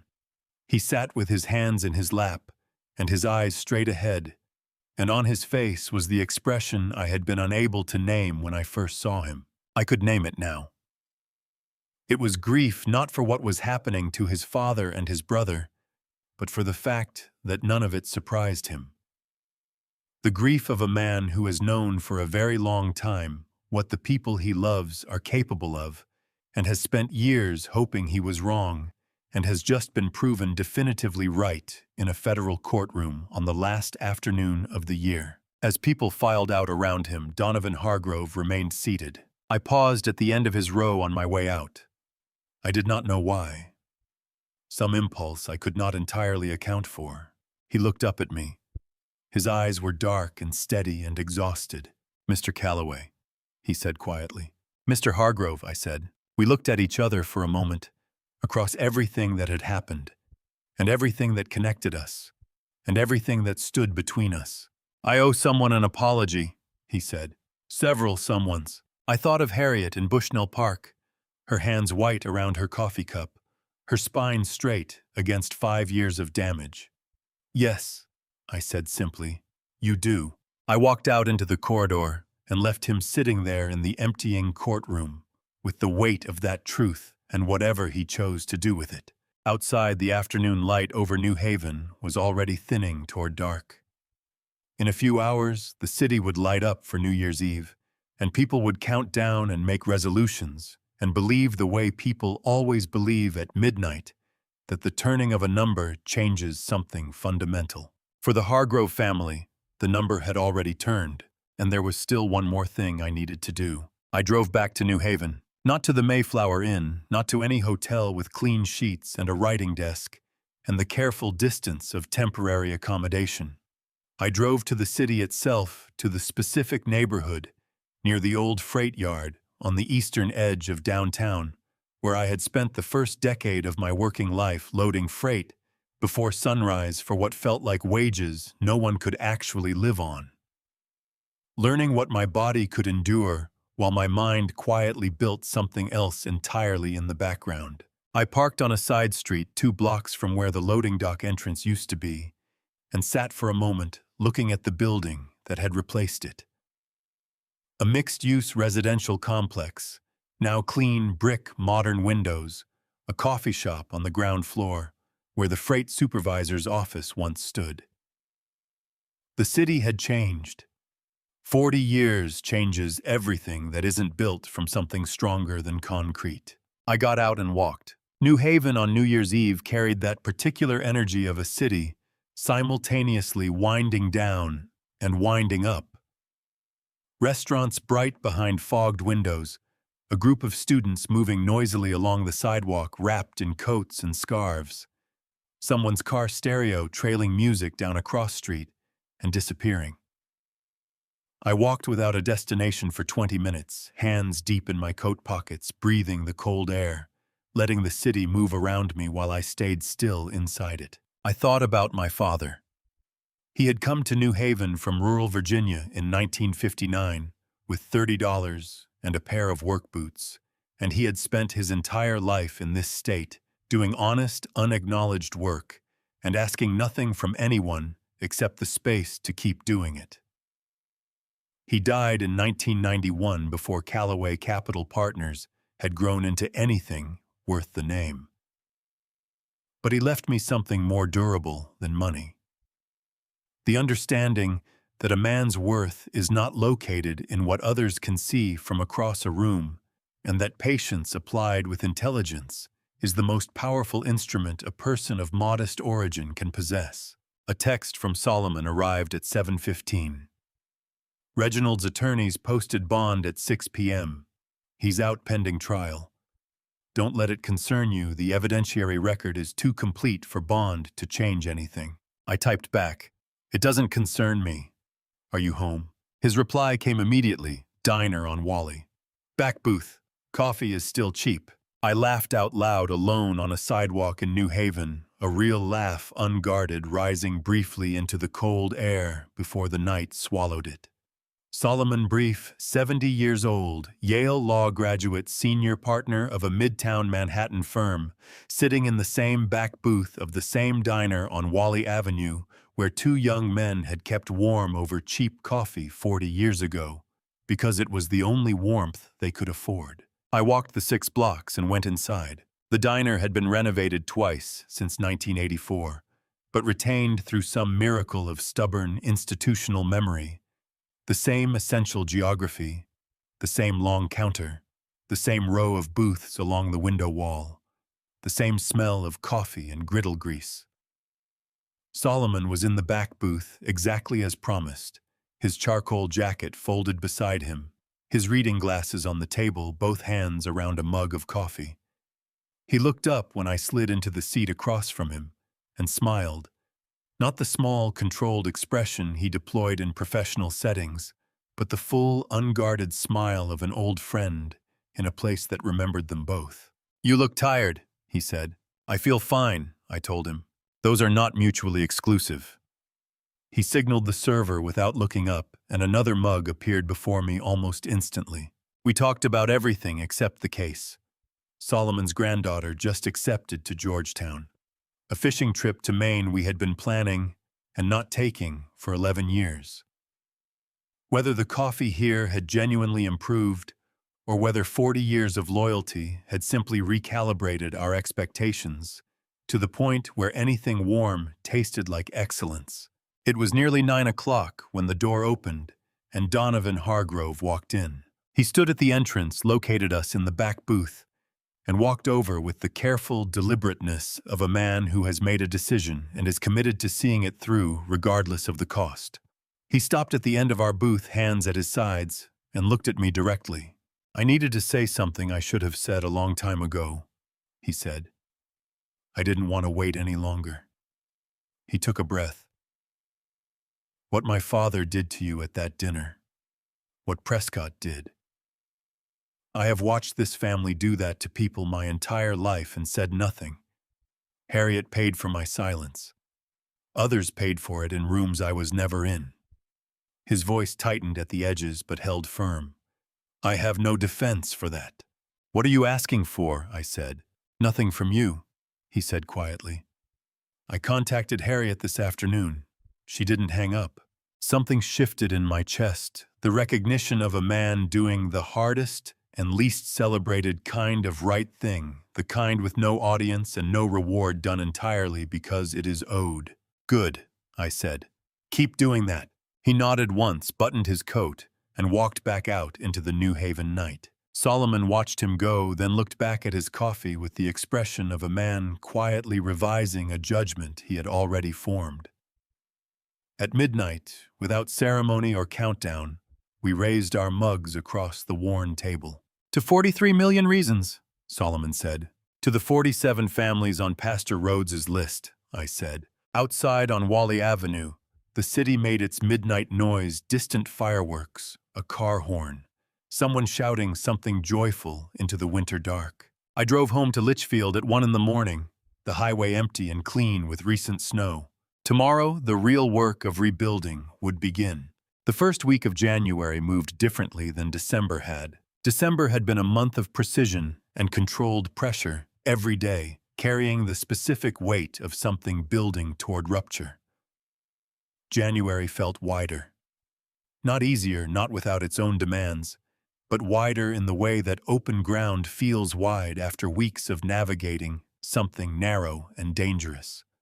The legal machinery was running now under its own momentum, supervised by Pemberton's investigators and Solomon's firm, and what remained for me was the slower, less dramatic work of ensuring the consequences reached the people they were meant to reach. Solomon called on the 2nd of January. "The Cayman accounts are frozen," he said. Westgate Holdings and Meridian Asset Trust combined balance $11.3 million locked by federal court order issued in cooperation with the Cayman Islands Financial Authority. It doesn't mean recovery yet. That process runs parallel to the criminal case and takes time. But frozen means immovable, and immovable means Reginald cannot touch it. And the church fund, I asked, most straightforward component of the entire case. 3.8 million clearly documented, directly traceable through Harriet's records and Lawrence Greer's full cooperation. Pemberton estimates a civil restitution order within 60 days. I thought about 60 days. I thought about 47 families on a waiting list. I thought about a Connecticut January and deposit checks that didn't exist, and first-month rent that couldn't be covered. Draw up the paperwork, I said. Callaway Capital Partners will advance the $3.8 million to Grace Fellowship immediately. Documented loan basis repaid from the restitution order when it comes through. A pause on the line, brief and controlled, the pause of a man who does not make his emotions other people's business. Then Solomon said, "I'll have it ready by end of day." I drove to New Canaan the following morning. Pastor Rhodes was at his desk reviewing a spreadsheet of waiting list applications when I arrived. His reading glasses were low on his nose and his coffee had gone cold beside him. Untouched the way coffee goes cold, when a person is too absorbed in what they are reading to remember it exists. I sat across from him and explained what was happening, that the funds would reach Grace Fellowship's account within 48 hours, that the families on his list could begin receiving assistance immediately. He put both hands over his face. He sat like that for a long moment, shoulders rising and falling, with the unsteady rhythm of a man holding himself together with everything he has. When he finally lowered his hands, his eyes were wet, and his jaw was set with the expression of someone feeling grief and relief. Simultaneously, two enormous things arriving at the same moment from opposite directions, colliding somewhere in the middle of his chest. "Mr. Callaway." His voice came out rough and full. 31 years I have been a pastor. I have learned not to specify the method when I ask God for something. He looked at me with those warm, direct eyes. I did not expect the method to be a 68-year-old man with a wooden music box and a private investment fund. I laughed a real laugh, unguarded and genuine. Neither did I admitted. He stood and took my hand in both of his, and his grip was so warm and so firm that I felt it travel all the way up my arm. Camille called on the 8th of January. She had been meeting with Solomon every other day, working through the legal process of separating her financial exposure from Prescott's. Patricia Voss, her own attorney, whom Solomon had described as terrifying and meant it as the highest compliment, had confirmed that Camille bore no legal liability for Prescott's debts. The documents had been deliberately complex. The risk had been deliberately buried. She had signed without understanding what she was signing, and that distinction mattered enormously under the law. But that was not why she was calling. "Dad," she said. Her voice had changed since the night on the worn couch in Greenwich. Steadier, cleaner. "I went back to the house today to get my things." A pause. "I'm moving out." "Where are you going?" I kept my voice easy. "West Hartford. Small apartment, 3rd floor, 2 windows that look out at someone else's building." Another pause, and then something happened in her voice that caught me completely unprepared. She laughed. Short, bright, slightly disbelieving. "It's the first place I have chosen entirely by myself in 6 years, Dad. The kitchen is terrible and I love it completely." Something moved through my chest, too large and too warm to name properly. I pressed my free hand flat against my knee and breathed through it carefully. "That sounds exactly right," I said. Harriet called on the 11th. She was brief as always, but lighter, a quality of relief in her voice, like barometric pressure finally lifting after a long storm. "Solomon told me about the church fund advance," she said. "I wanted to say thank you, not for me, for those families." You made it possible, I said. 5 years of keeping those records. That is what moved everything, Harriet. A pause. Donovan called again, she said quietly. 3 times this week. I waited, giving her the space to finish. I don't know yet, she said, but I'm answering the phone. A short breath. That's something. It is, I said. It genuinely is. On the 14th of January, I settled my bill at the Mayflower Inn, shook Walter Foss's hand, and drove 2 hours back to my house in Litchfield. Walking through my front door, I felt the specific relief of a man returning to a space entirely his own, not grand, not arranged for anyone's approval, simply honest. On the kitchen table sat the craftsman's receipt for the wooden music box I had bought in December. I picked it up, looked at it for a moment, and placed it in the drawer beside the stove where I keep things worth remembering. Then I put the kettle on and stood in my kitchen and listened to the water begin to heat. Outside, the January hillside stood bare and cold and entirely unconcerned with everything that had happened. There was still a trial to come, still months of legal proceedings and testimony ahead, but something had already been decided that no future court date could touch or undo. The kettle whistled. I made my tea, sat down, and let the quiet of my own house settle around me like something long and honestly earned. 9 months is a long time to wait for something you already know is coming. The federal trial of Prescott and Reginald Hargrove opened on the 8th of September, 2025.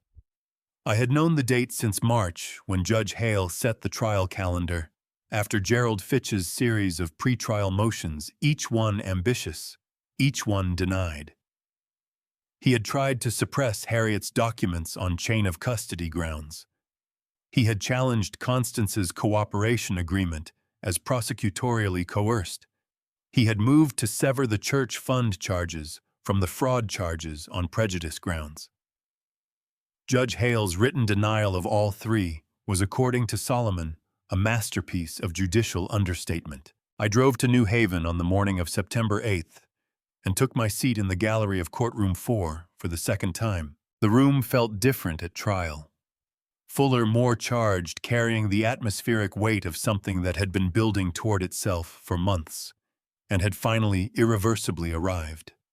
The jury, 8 women and 4 men ages ranging from mid-20s to late 60s, sat in the jury box with the careful neutrality of ordinary people suddenly placed at the center of something consequential. Prescott had lost weight since December. His jaw was still strong, his suit still precise, but his eyes had changed. The flat certainty of Christmas Eve, replaced by something that moved and shifted and could not find a place to settle. He watched everything. The jury, the judge, the door, the prosecution table, back to the jury again. Reginald sat beside him unchanged, still upright, still composed, still performing the authority of a man who believes that bearing matters more than outcome. Prosecutor Waverly's opening statement was 22 minutes of methodical devastation.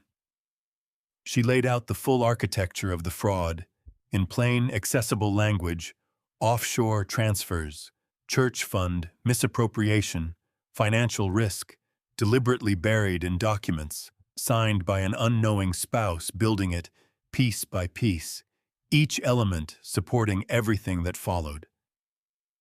Fitch's opening was 40 minutes of considerable skill, arguing that what Waverly called fraud was aggressive but legal financial decision-making under business pressure, that the offshore accounts were legitimate tax planning, that the church fund transfers were authorized by an independent board member acting without full leadership knowledge. The jury listened to both with the careful, slightly furrowed attention of people trying very hard to be fair. Harriet took the stand on the third day. She wore dark blue and sat with her spine straight and her hands folded, and she looked at Waverly with the clear attention of a woman who has been waiting for this moment for a very long time and intends to use every second of it precisely. She walked through the financial discrepancies, the internal transfer records, the conversations with the CFO when she raised her concerns, the sequence of events leading to her termination. Her voice never wavered. Every answer was measured and complete. Then Fitch rose for cross-examination. He was skilled. He challenged her analytical methodology. He questioned her understanding of corporate treasury management. And then carefully, without quite saying it directly, he implied that her cooperation was rooted in personal bitterness, a failed marriage to a Hargrove family member, rather than genuine concern for financial integrity. Harriet looked at him. She did not flinch. She did not color. She tilted her head very slightly and said in a voice that reached every corner of the courtroom without effort, "I kept those records for 2 years before my divorce was finalized. They existed before I had any personal grievance with this family. The timeline is in the documentation." From 3 rows behind me, someone drew a sharp, involuntary breath. Fitch moved on. Constance took the stand on the 5th day. She walked to the witness box with her silver hair and 35 years of practiced composure, and she sat down and answered every question with the quiet authority of a woman who has finally irrevocably stopped performing anything at all. When Waverly asked why she had maintained the Cayman credentials for 11 years without reporting them, Constance looked directly at the jury and said, "Because I was afraid. I had watched what this family did to people who challenged it. I believed my security depended on my silence." She paused and her voice thinned slightly but held. "I was wrong.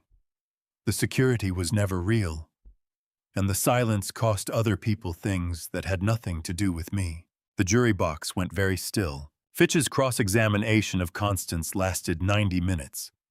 It was aggressive and thorough, and ultimately unable to find purchase on anything she said, because everything she said was documented, corroborated, and delivered by a woman whose credibility was reinforced rather than undermined by the evident personal cost of telling the truth. At the end of the 5th day, Solomon and I walked out into the September evening together, the air warm and golden, in the way New England air is golden for exactly 2 weeks before autumn takes it away permanently. "How long for deliberations?" I asked. 3 days, maybe 4. He looked at me over his glasses. "Eugene, I have practiced law for 40 years. I know better than to make guarantees. But I will tell you this, I have not seen a stronger evidentiary record in a federal fraud case in the last decade." I nodded and looked up at the September sky over New Haven going slowly amber at the edges. "Solomon," I said, "whatever happens in that jury room, Harriet testified. Constance testified. Those 47 families have their money back." I paused. "Some of what needed to happen has already happened." He put his hand briefly on my shoulder, a gesture he had made exactly twice in 40 years of friendship, both times when words were not enough. "Go home, Eugene," he said. "I'll call you when the jury comes back." I drove home through the golden September evening with the windows down. In 4 days, everything would reach its conclusion. Solomon called at 11:47 on the 4th day. I was in my workshop in Litchfield, sanding the edge of a walnut shelf I had been building since August. I had sanded the same edge 6 times that morning.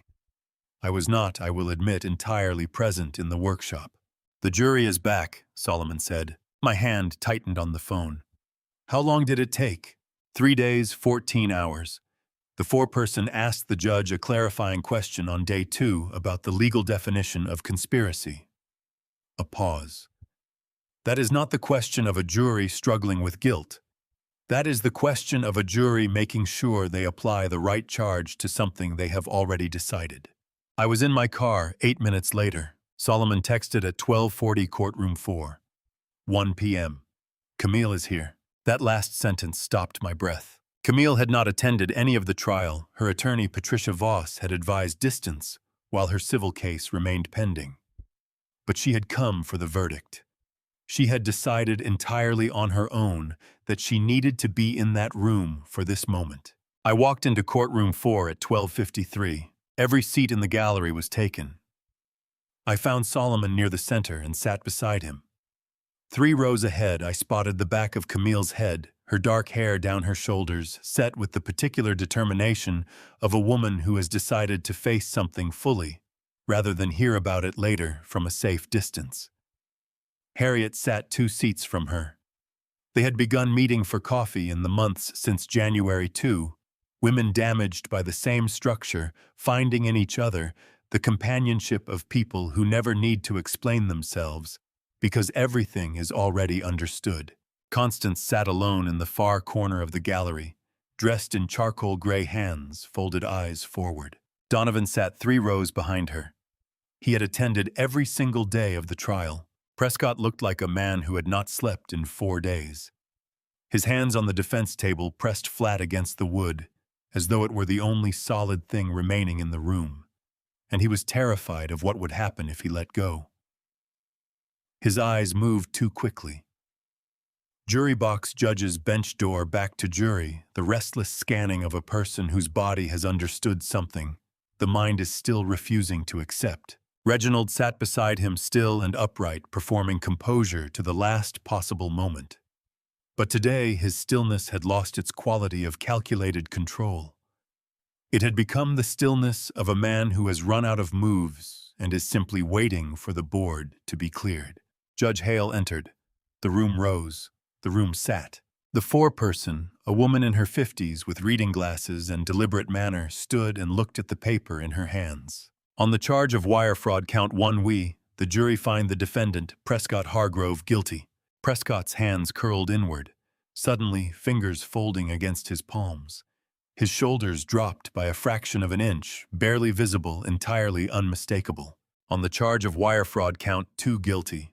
On the charge of wire fraud count 3, guilty. Each count landed in the room like something physical. Not loud, not dramatic, just steady and irresistible, the way water moves when it has found its level, and nothing remains to stop it.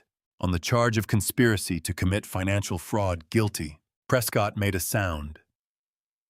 Low, involuntary, barely audible beyond the first 2 rows, a sound from the bottom of the chest, with no word attached to it, the sound of a man whose last internal structure has finally given way.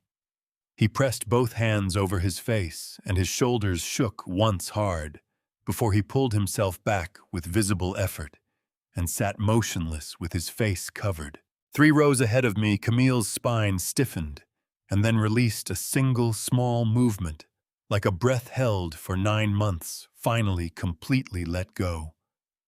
Her head dropped forward, and her hand moved to her mouth. Harriet reached over and placed her hand on Camille's arm. Camille covered it immediately with her own, and held on tightly, the grip of someone who needs an anchor and has found one. On the charge of misappropriation of funds from a federally tax-exempt organization, guilty, the foreperson moved to Reginald's charges. Reginald did not move through any of it. Not at the first count, not at the conspiracy charge, not at any of the others. He sat with his hands flat on the table, and his jaw set, and his eyes fixed somewhere beyond the room itself, the expression of a man who has decided that if he does not visibly react, the words being spoken will somehow be less than fully real.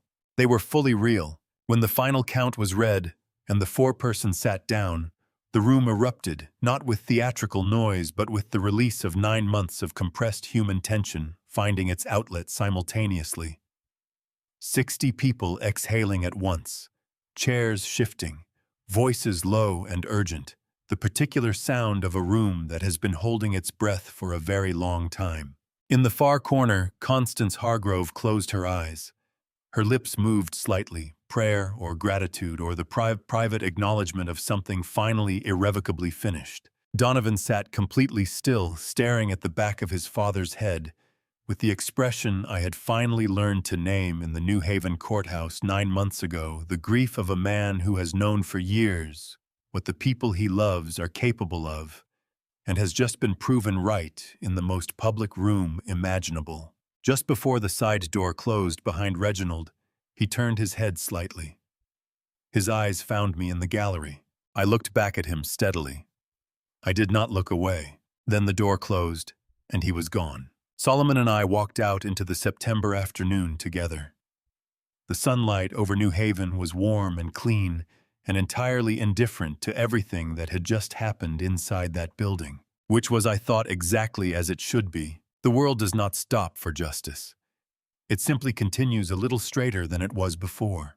Sentencing was scheduled for the 15th of December, 2025. Exactly 1 year minus 9 days from the evening, I had driven up the long Belgian brick driveway of the Hargrove estate, with a wrapped wooden music box on my passenger seat and a navy shirt with a missing button.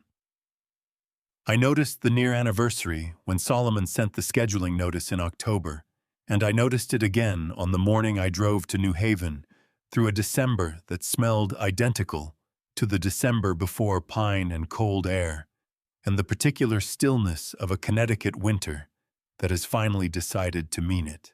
Courtroom 4 felt different for the third time, quieter than the verdict, less charged with the electric uncertainty of an unknown outcome.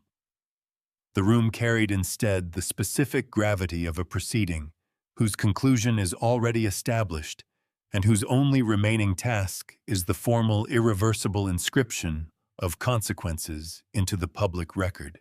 Prescott had been in federal custody since September. He wore prison-issued clothing, and without the careful assembly of his professional appearance, he looked younger somehow, and smaller, and more ordinary than I had ever seen him.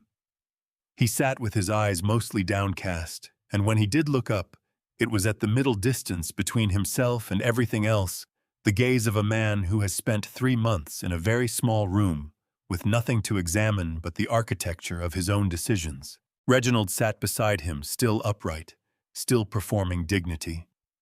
But his face in the December light looked older than it had in September.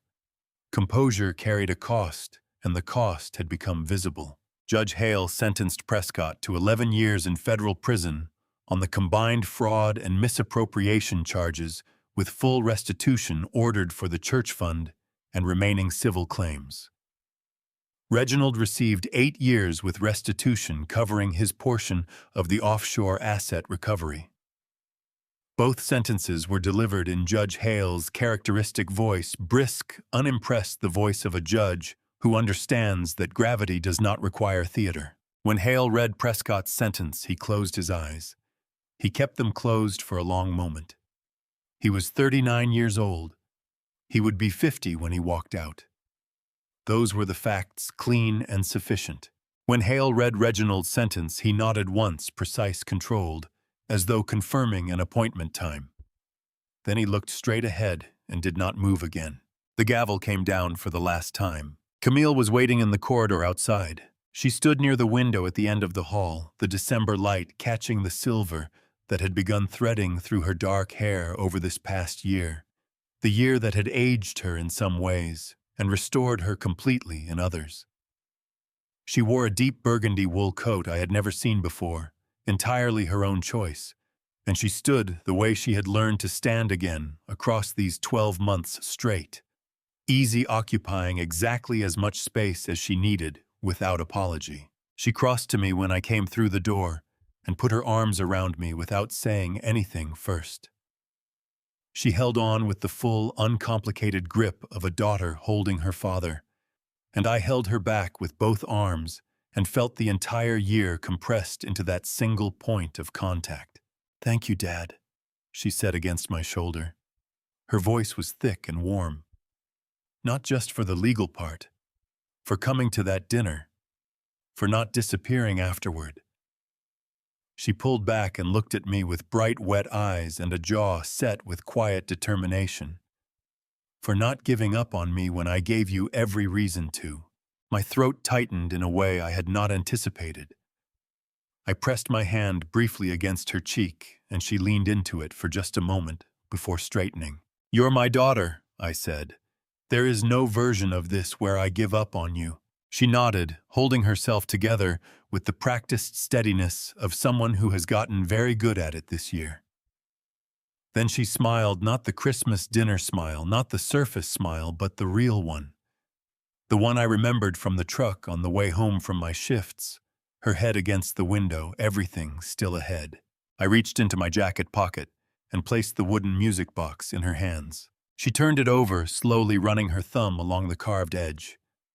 She opened the small lid, and the mechanism played 8 bars of a simple, clean melody music that did not try to be more than it was.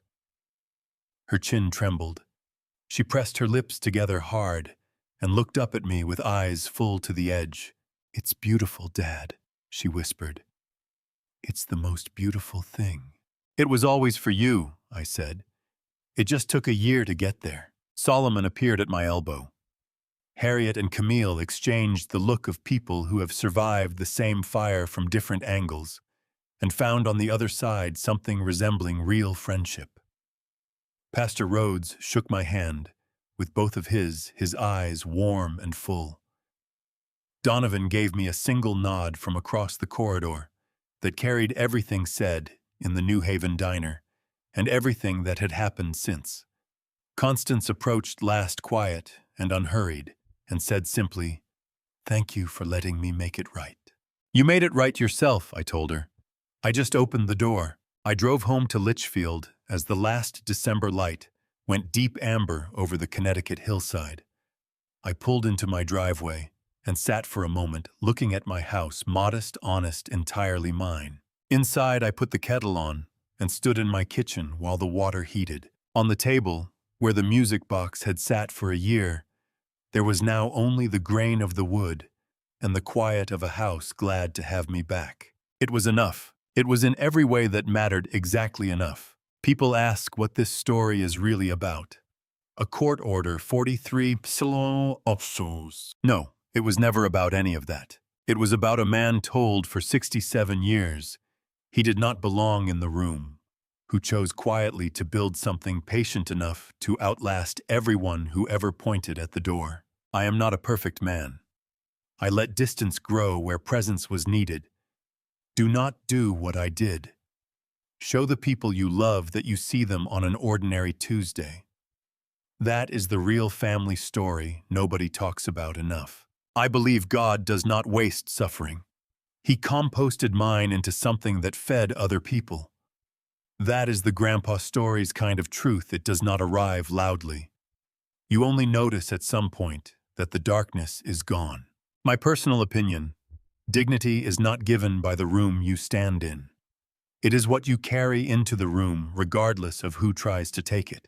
This family story was built from patience, pain, and the stubborn belief that doing the right thing completely and carefully is always worth it. Every Grandpa Stories lesson I know came from living slowly and watching closely. If this moved you, comment below, share with someone who needs it, and subscribe. More stories are coming. Thank you for staying with me to the very end of this Grandpa Stories journey. Warning: stories ahead contain fictional elements for educational purposes. If that is not for you, step away freely and find content that fits. For everyone staying, see you in the next family story.